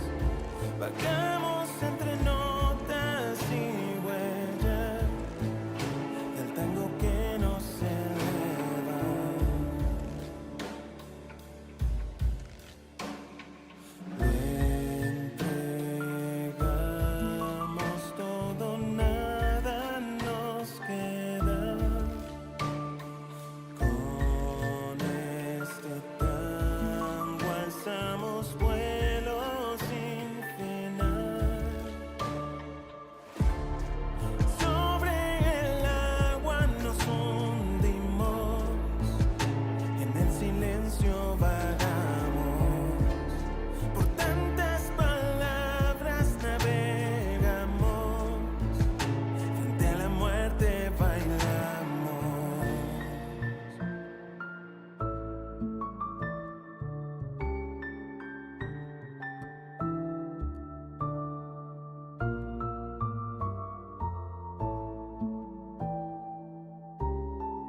Marchamos en esta gran arena bajo la danza de estrellas.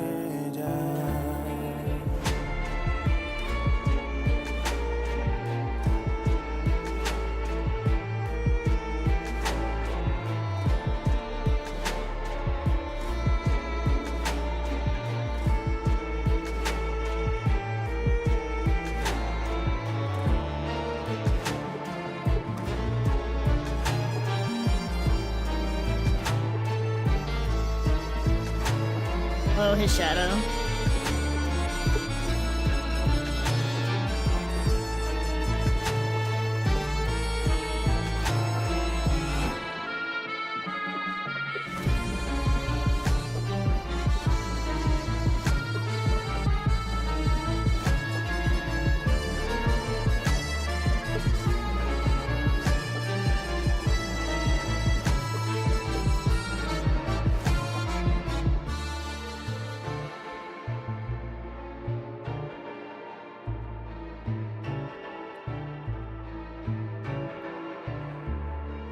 Una vez más sin parar con este tango al más allá.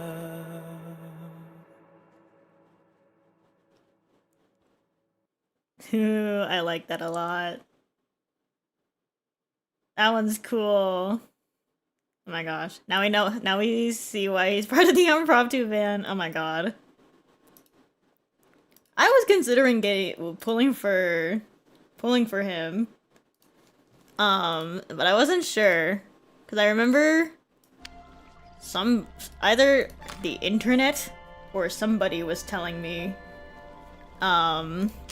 oh right, I saw one more trip. That's fine. Somebody was telling me about, cause I knew I wanted to pull for Kiparina, and I did get her. But I was like trying to figure out what team she would be in before I pulled her. And like every video on this earth talking about Kiparina is always like impromptu team, use Aleph, and I'm like, I don't want to pull for him.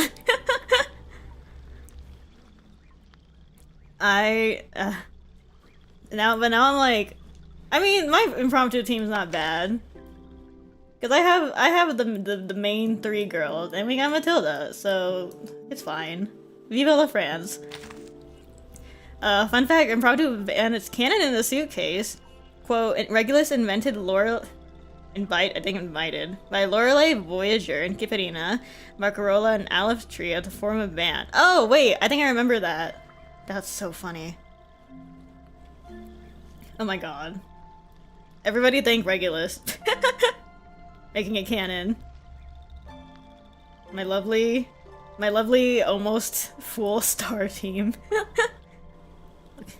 Aleph will ruin if I had Aleph and I use him in my impromptu team, he would ruin my all-star team.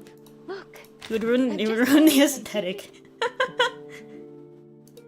With the evil and intimidating Aleph. I'm sure he's strong.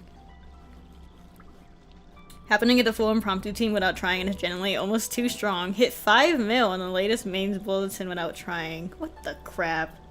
5 mil? Impromptu was crazy. And for what? Jesus. Yeah, oh my gosh, I know Regulus is an impromptu unit with her Euphoria. I do not have her. Sigh. It's okay. I'm happy with my girls. And my Portrait 0 Matilda. I didn't realize that you only get Matilda, like Matilda is a limited character. I did not know that. I thought that she's just never, I just don't care enough to put her in as a rate up. Are you also listening to the wind Hi, Druvis. on the treetops? But finally getting another Matilda on 2.8. Slay. Let me get my next trailer. Oh, hello Nintendo Direct. I haven't seen it yet. Fortunately, her portrait does nothing impromptu. That's okay. Still my Pookie. still my missing fourth slot for my impromptu team. Cause I like, oh my god, I don't have a lot of characters actually, but that's just cause I'm very stingy about when I pool. So I don't know. Also, hold on, wait, Noir, go away for like 2 seconds. Look at this. Look at this. I want his Sabets so bad, but I also need to get Jessica's VP outfit later. Alas. Anyways, let's watch the what number 2.8 trailer. Turn that off. And then here we go. Hisabets is limited though, you might. I know! Oh my god! I know that the AC collab what do you call it? The AC collab skins are limited, but like I'm broke. I didn't even I posted about it on Blue Sky and Twitter. Like I bought what do you call it? I bought Vilas first with my own money because I was like, if I'm not gonna get all the skins and I want the one that I want, I'm gonna get the one that I want most. And I got Vilas because that's my Pookie. And then I proceeded to ask my dad for $10 and he was just like, sure. And I was like, wow. Thanks. So I bought Marcus's skin, but now I'm like, I'm not gonna ask for another $10. So here we are. Such is life. Let me turn my own game audio off. But I don't know. I want Jessica's beefy skin. My plant girl. I know. I mean, Hisabeth is also a plant girl, but like my plant girls. Alas. Where am I? Chat time for a co-fight. No, you don't have to do that. It's okay. I'll survive. I play enough gacha games where I don't have skins. It's okay.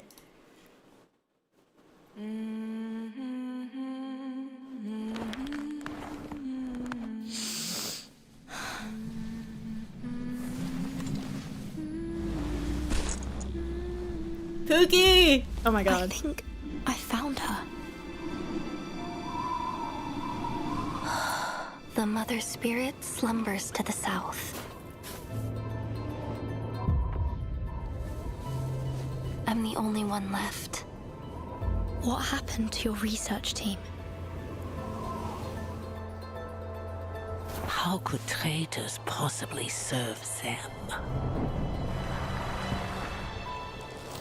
Oh my god. A Oh my gesture god. Of good faith. What's your purpose in all this? We're out of time! Oh my god. The road ahead will only grow more dangerous.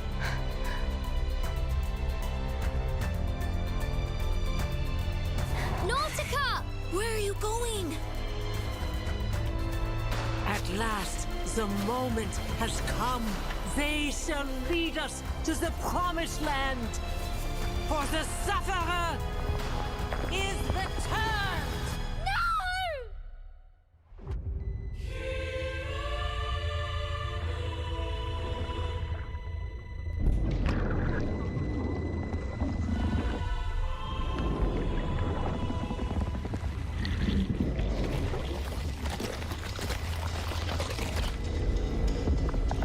Oh my god. Oh my god. Mother. Oh my god. So sleep, my baby.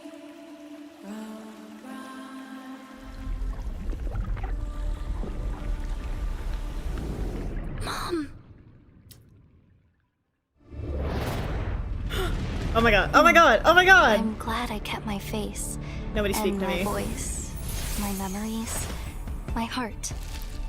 I want Aja to recognize me when we meet again. Even with everything that's happened, I'm still Nautica.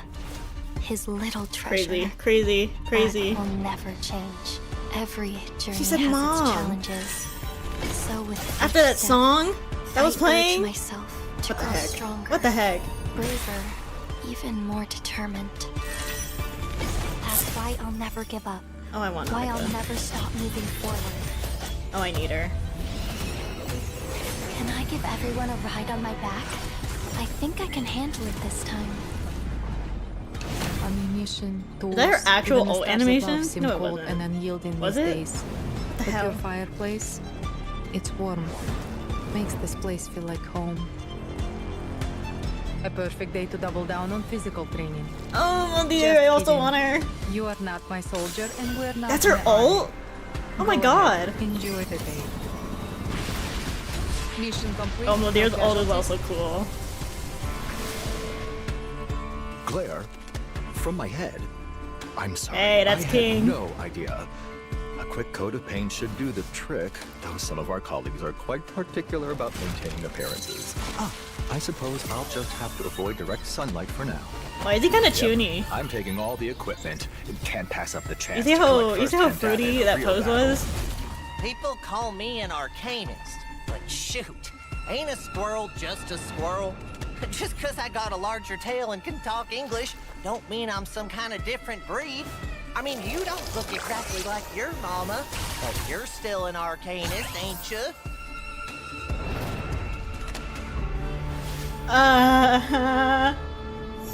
I hate this game. I hate this game. Giverina. Stay. A metaphor seamlessly woven into the check. Feast your eyes on the chivalric anti-romance of this renegade knight. Guys, I'm poor. What a victory, and what a metaphor. I have to put quote of paper and send this off to the publishers. It is important to know your pieces, both by This skin is function so and good, too. appearance. Each has a part to play in strategy. Please take a moment to get familiar with my aesthetic updates, so you will be fully prepared when the battle begins. Each move on the board is an attempt to return Oh my to the god, future. her ult animation is Let this crazy. victory propel us forward.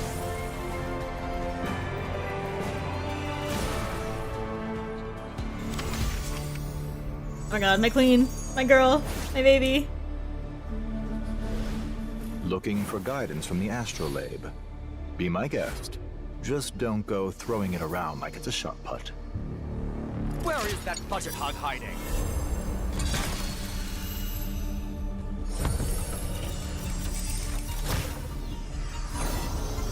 Oh, I also like Aleph, not Aleph, what am I talking about? I also like Ulrich's, garment. Oh my god. Oh my god.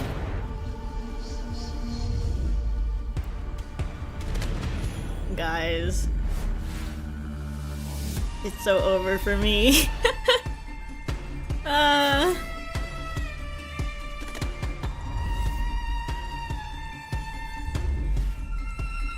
I can't wait for Nautica. I can't wait.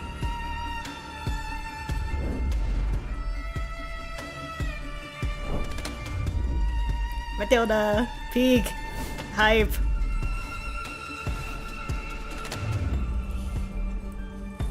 Everybody cheering for free Ulrich. I'm here for Matilda. That's bestie.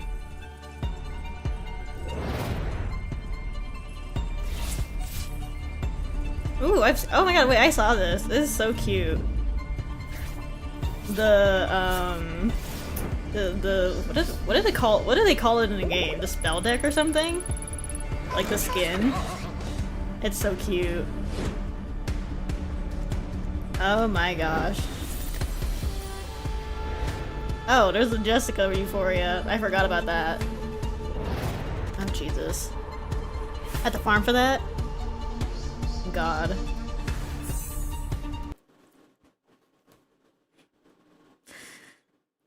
Oh no! I'm screwed! Okay. Okay. Let me let me think about this for a second. I want Nautica. I don't know if I'm gonna use her ever. I don't have a, what's it called? The HP drain team. I don't have any of those. I just want her. Me and my pink-haired obsession. Oh my god. Blood tie, that's what it's called. I have literally no blood tied character, or at least no 6-star blood tied characters.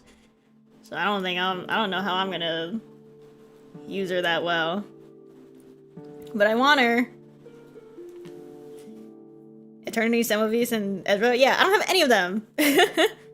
The only team, or the only characters that I have are either impromptu or ult, or I guess technically debuff slash poison. But like, that's it. That's all I have. I don't have any other archetype outside. I mean, I have Miss New Babel, but I don't use her ever. I only leveled her because I have like nothing else to, or no other character to use my mats on, and I don't need to get everyone to level 60. It's okay. I'm surviving. Oh, but I also want Moldier. Is it over for me? It's over for me. I'm screwed! And all the skins! It's so over. Okay. Let me think about this. I'm definitely pulling for Nautica. If I get lucky, maybe I will also pull for Moldier. Just because I want to put her next to Lapera. I don't even know what Moldier's kit looks like. And then garments. Ooh, garments. Man, I am so glad that Reverse's garments are actually really cheap for a gacha game. Cause like I spent, how much did I spend again? I spent 30 bucks. No, I've spent $45 total on Wuthering Waves skins, on 2 skins, not even all 3 of the premium one, not even premium. Like I've spent so much more money on Wua for skins, and I am so grateful that Reverse is kind of cheap. Not even in just their skins, but even like what do you call it? Like their other like packs and stuff. They're not that expensive. But the skins are still paid. And I only have so much money. I need to do this while I yap. But okay. I definitely need what do you call it? I definitely need Jessica's. There's no way I'm not. Cause I would be so upset if I don't get Jessica's. But spending that much money is gonna hurt me. Spending so much money on this game is gonna physically hurt me. Reverse. You don't make it easier for me. How many pools do I have actually? Hold on. That's not the right one. 72. I mean, hey. I don't... Wait, Nautica is the same, it's gonna have the same pity. From Lianghua's banner, right? Like the pity transfers from Lianghua's banner to Nautica's? Cause I only have...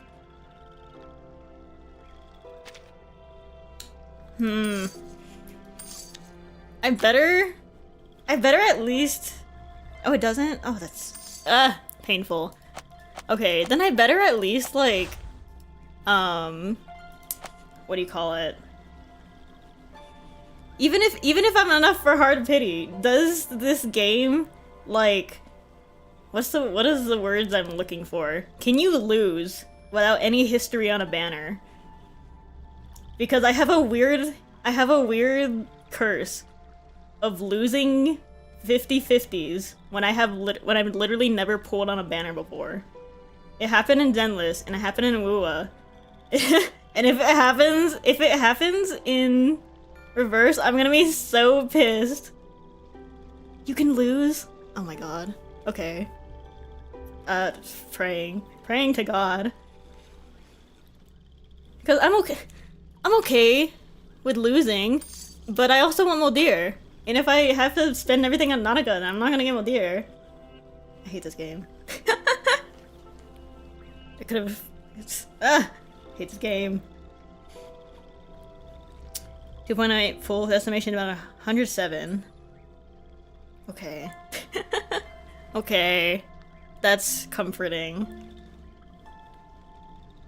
How many gacha games do you play anyway? I play Reverse, Arknights, Wuthering Waves on 2 accounts, Honkai Star Rail on 4 accounts, Silver and Blood. What else do I play? There's another game and I'm blanking. There's another game that I play. Why am I blanking? Zenless. I play Zenless. So that's 6 games. Listening to the wind dancing on but also I have like 4 accounts on Star Rail and 2 accounts on Wuwa. So mental illness. we can call it as it is. It's a mental illness. I have a gacha edition, I know. But like, okay. Here's the thing, right? Because I don't pay money in most of these games. Like, the most I'll do is like the $5 subscription in like every single one of these games. But I'll never whale. So because I am mostly free to play, I'm constantly poor on every single account. So like, I like playing on multiple accounts and multiple games because then I'm always gonna be pulling on something. Oh, I forgot we were gonna look at the chapter posters. Let me see. Did I ever get a chance to see what Dragalia Lost Anniversary used to look like? I have not. But I've heard that I've only heard that it's crazy. Let me see if I can find... I know I saw a post. Oh, here it is. A post looking at the main story posters. I think.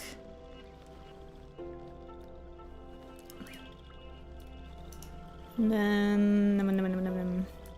Where did my cursor go? I keep losing my cursor. Oh my gosh.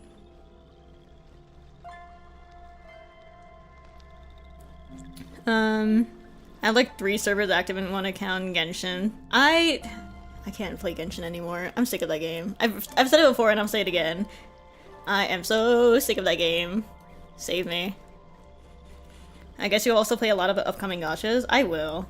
I plan on playing Arknights Enfield. I've been waiting for this game for like 2 years. And it finally got revealed for a release date in the freaking Apple event. So I will be playing Arknights Enfield because I love Arknights. Arknights is my favorite gacha game. If you were curious. 5 years. 5-year doctor. Reverse. Posters. What else? I plan on playing Duet Night Abyss, but if you haven't heard about that game, they switched it from being a gacha to like basically Warframe. So I'll still play it, but I don't know if I'm gonna play it consistently. What else? Silver Palace, true. I love the look of that game. It is, and also, Tokyo Drifting Horse. I'm here for the Tokyo drifting horse. That's the main reason I am planning on playing. That's the main reason that I plan on to play Silver Palace. Let me see. Has anyone put together a singular photo of all of the posters together? I don't think so. At least not current ones. Okay, let me see the fully edited one then first.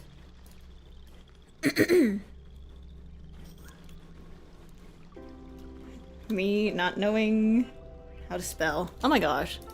Please. What version was this again? What version was chapter 10? Not 10. No, yeah. Chapter 9.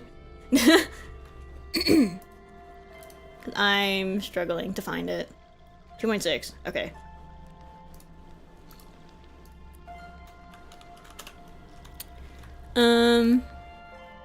Oh, wait.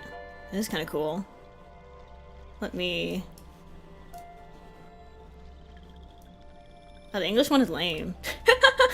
I'm like looking at it right now. Compared to the Chinese release poster, English one looks kind of lame. That's funny. Let me put it up.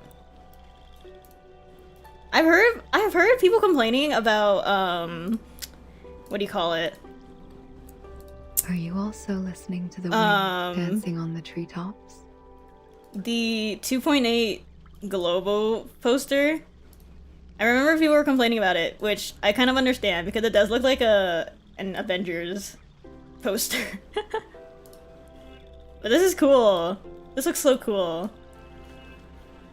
And the global one is from Recoletta's perspective. Okay. I guess I can't. I'll cut it some slack. Yeah, and I know people were saying that the 2.8 one is using like CG art that's just like kind of hashed together, which is not great. Not my favorite thing in the world. I haven't seen. I don't know what the CN poster looks like though. Let me see.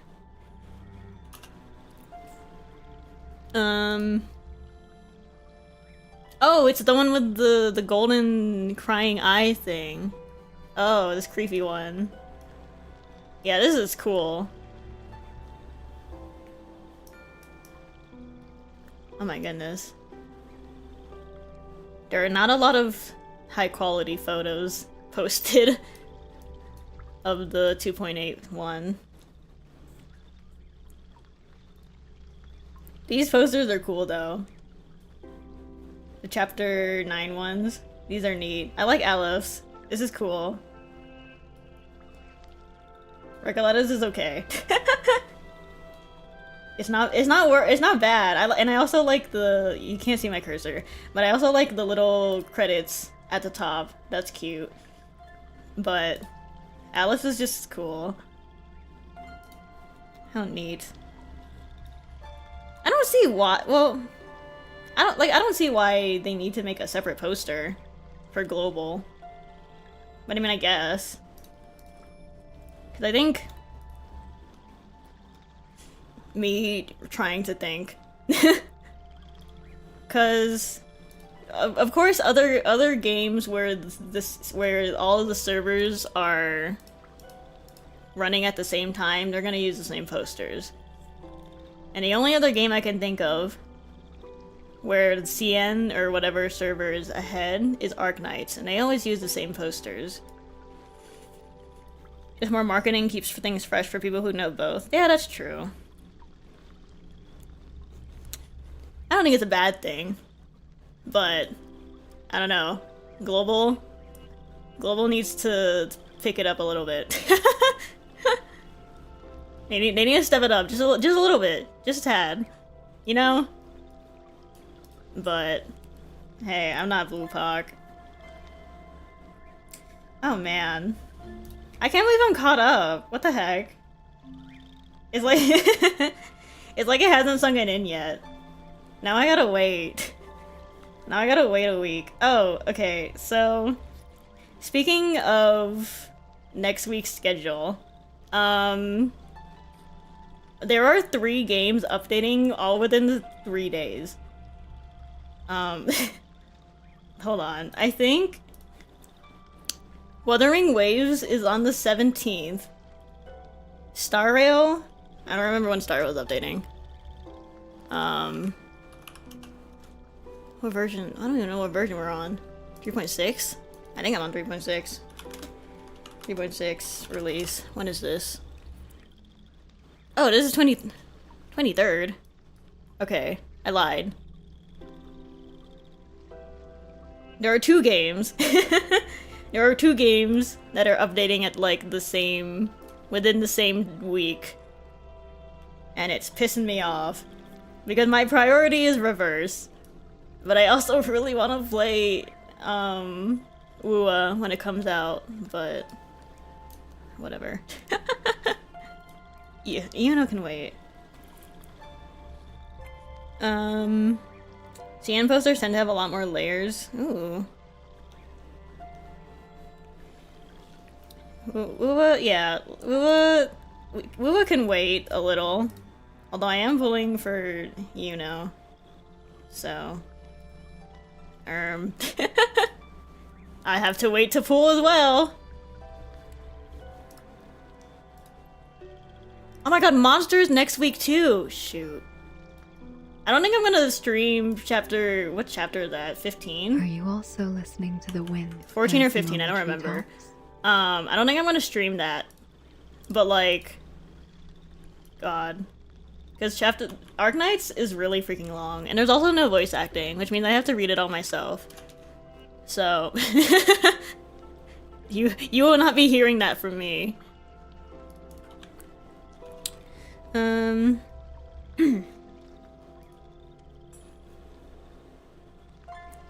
Reverse taking priority over the big gacha is not something one sees often. Well, because the thing is, Reverse is the only game where I will stream the whole thing. Because, like, if you've seen my Star Rail streams, I don't stream all of it. I will end off, usually I'll end up close to the end, but that's just because, like, not even close to the end. I'll end up, like, halfway through the, what do you call this? I'll end halfway through, like, the whole quest, because usually those take, 6 to 8 hours in one sitting. And I'm like, I'm not doing all that in one stream. But then I don't have the patience to wait another day like I usually do with Reverse streams. Cause with Reverse, I think it helps me retain information to do multi-part streams. Because if I do all of it in one sitting, I'm not gonna remember like most of it. But like if I finish like halfway, and then like take a break until the next day, I'll still retain some of that info.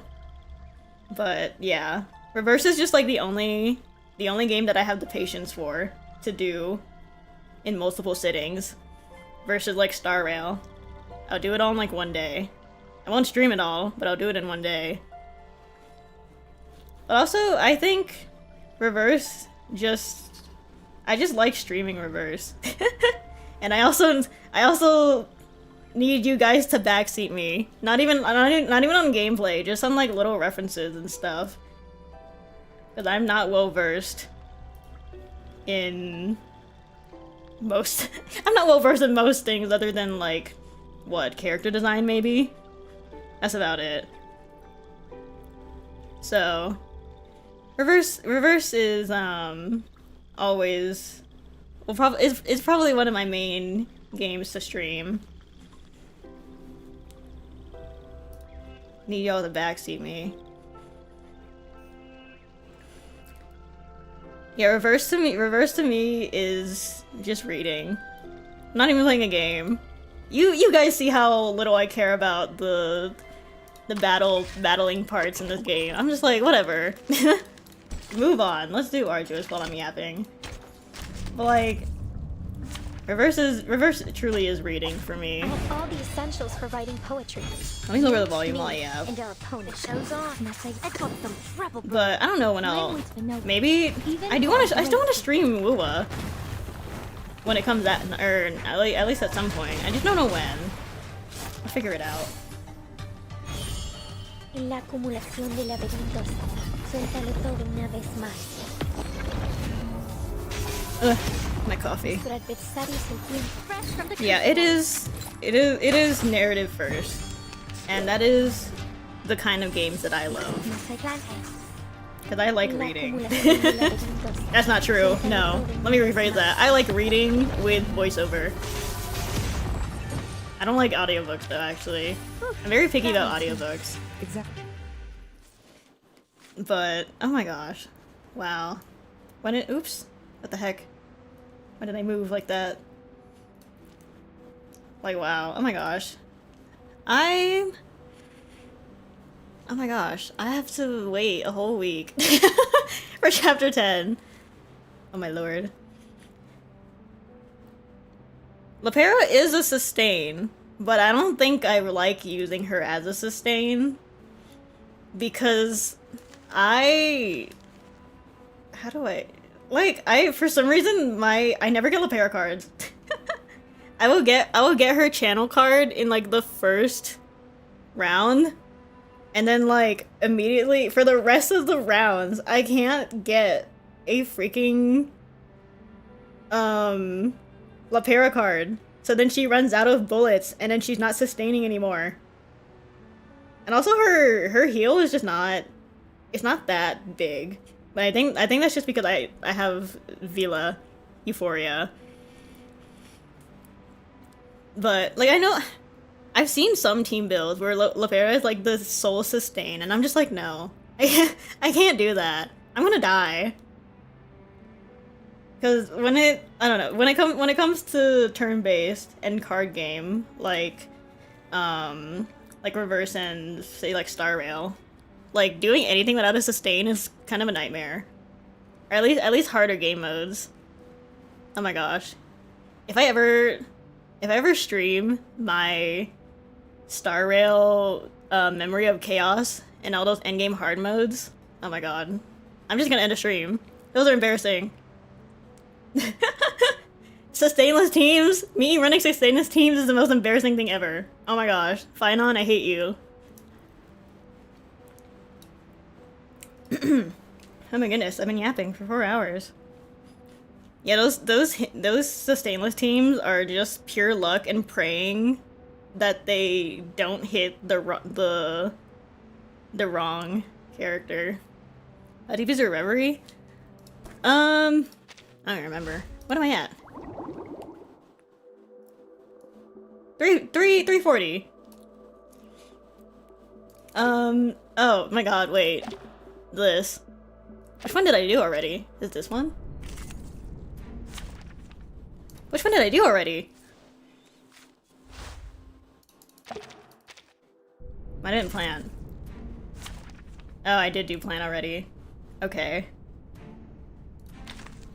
But yeah, this one is beating my ass. Cause in this one, Jeshian is so freaking annoying. I hate this man. And then Heinrich, I was trying to use my impromptu team here, right? And like, they won't hit these two. My impromptu will not hit these things. And it's pissing me off.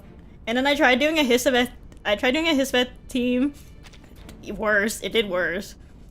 So now I'm stuck. I'm stuck here. Yes, Genesis resistance? Oh my god. What the hell? More puzzles than a test of strength unless you get Nautica. Yeah. Regulus could work for that specific targeting. Yeah, if I had Regulus. If only I had her. I have like no Water travels from the sky. I don't have a lot of the what are they called? Like close to release characters, I guess. I mean, like I said, I don't have a lot of characters in general. I have my Pokey Druvis and Melania, who I got a dupe of on accident. I don't even know where I got the dupe of. Can I help you? I don't have that many. Yeah, I don't have that many 1.0 launch characters, I feel like. But that's mostly just because I got here late. Me pulling all 3 of these girls, me pulling all of them on Ripple banners, and Barcarola. By the way, I've been yapping for too long, but, where was it? Is there actually a Caconia Ripples happening soon? I saw a post about it, but I don't know if it was real, because it was someone talking about the overview, the 2.8 overview, and like it just straight up shows who's being rerun, but I don't think it was. I could not tell if it was true, or if it was maybe CN. Fortunately, no. You know what? Thank God. If there was a Caconia Ripples rerun, I'm screwed. Or at least like around Nautica. Cause then otherwise I really am not getting Muldir. I will be doing everything I can to get Caconia. So there will be a banner that you can pick your rate of. Oh, screw me. Save me. Is it like the one where you can choose 2? Cause that's where I got my Vila from. Actually, the banner that I got Vila from was the rate up.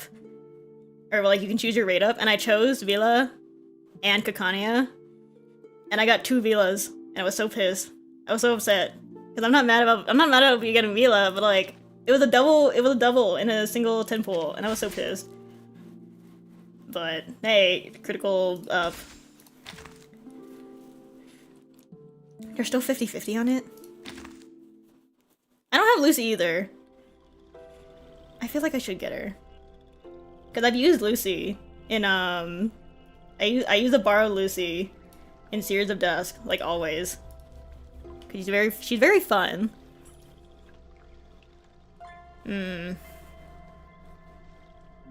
Tough decisions for me to make. At least they're giving us so much free stuff. Okay, well, I think officially that'll be all for today. As much as I'd love to keep yapping. Slowly losing my voice. I had a lot of fun. Oh my gosh. We did it, everybody. When was my first reverse stream? It's been a couple months. We did it, everybody. Thanks everybody for hanging out. Excuse me, Druvis, I'm speaking. But thanks everyone for hanging out. Thanks all my VOD watchers. As per usual, I will post stream announcements on my Twitter and Blue Skies. Descriptions are in the socials are in the description. Next week will definitely be reverse. Or at least hopefully, granted I get all my work done in time. And then we'll see about UWA. I don't know what I'm gonna do with that game. But yeah, thanks again, and also thanks for all the recent support. I did not think that people would watch my streams when I first started, but I'm happy to be here, and I'm happy you're all here. So I will see you guys next time. Bye bye!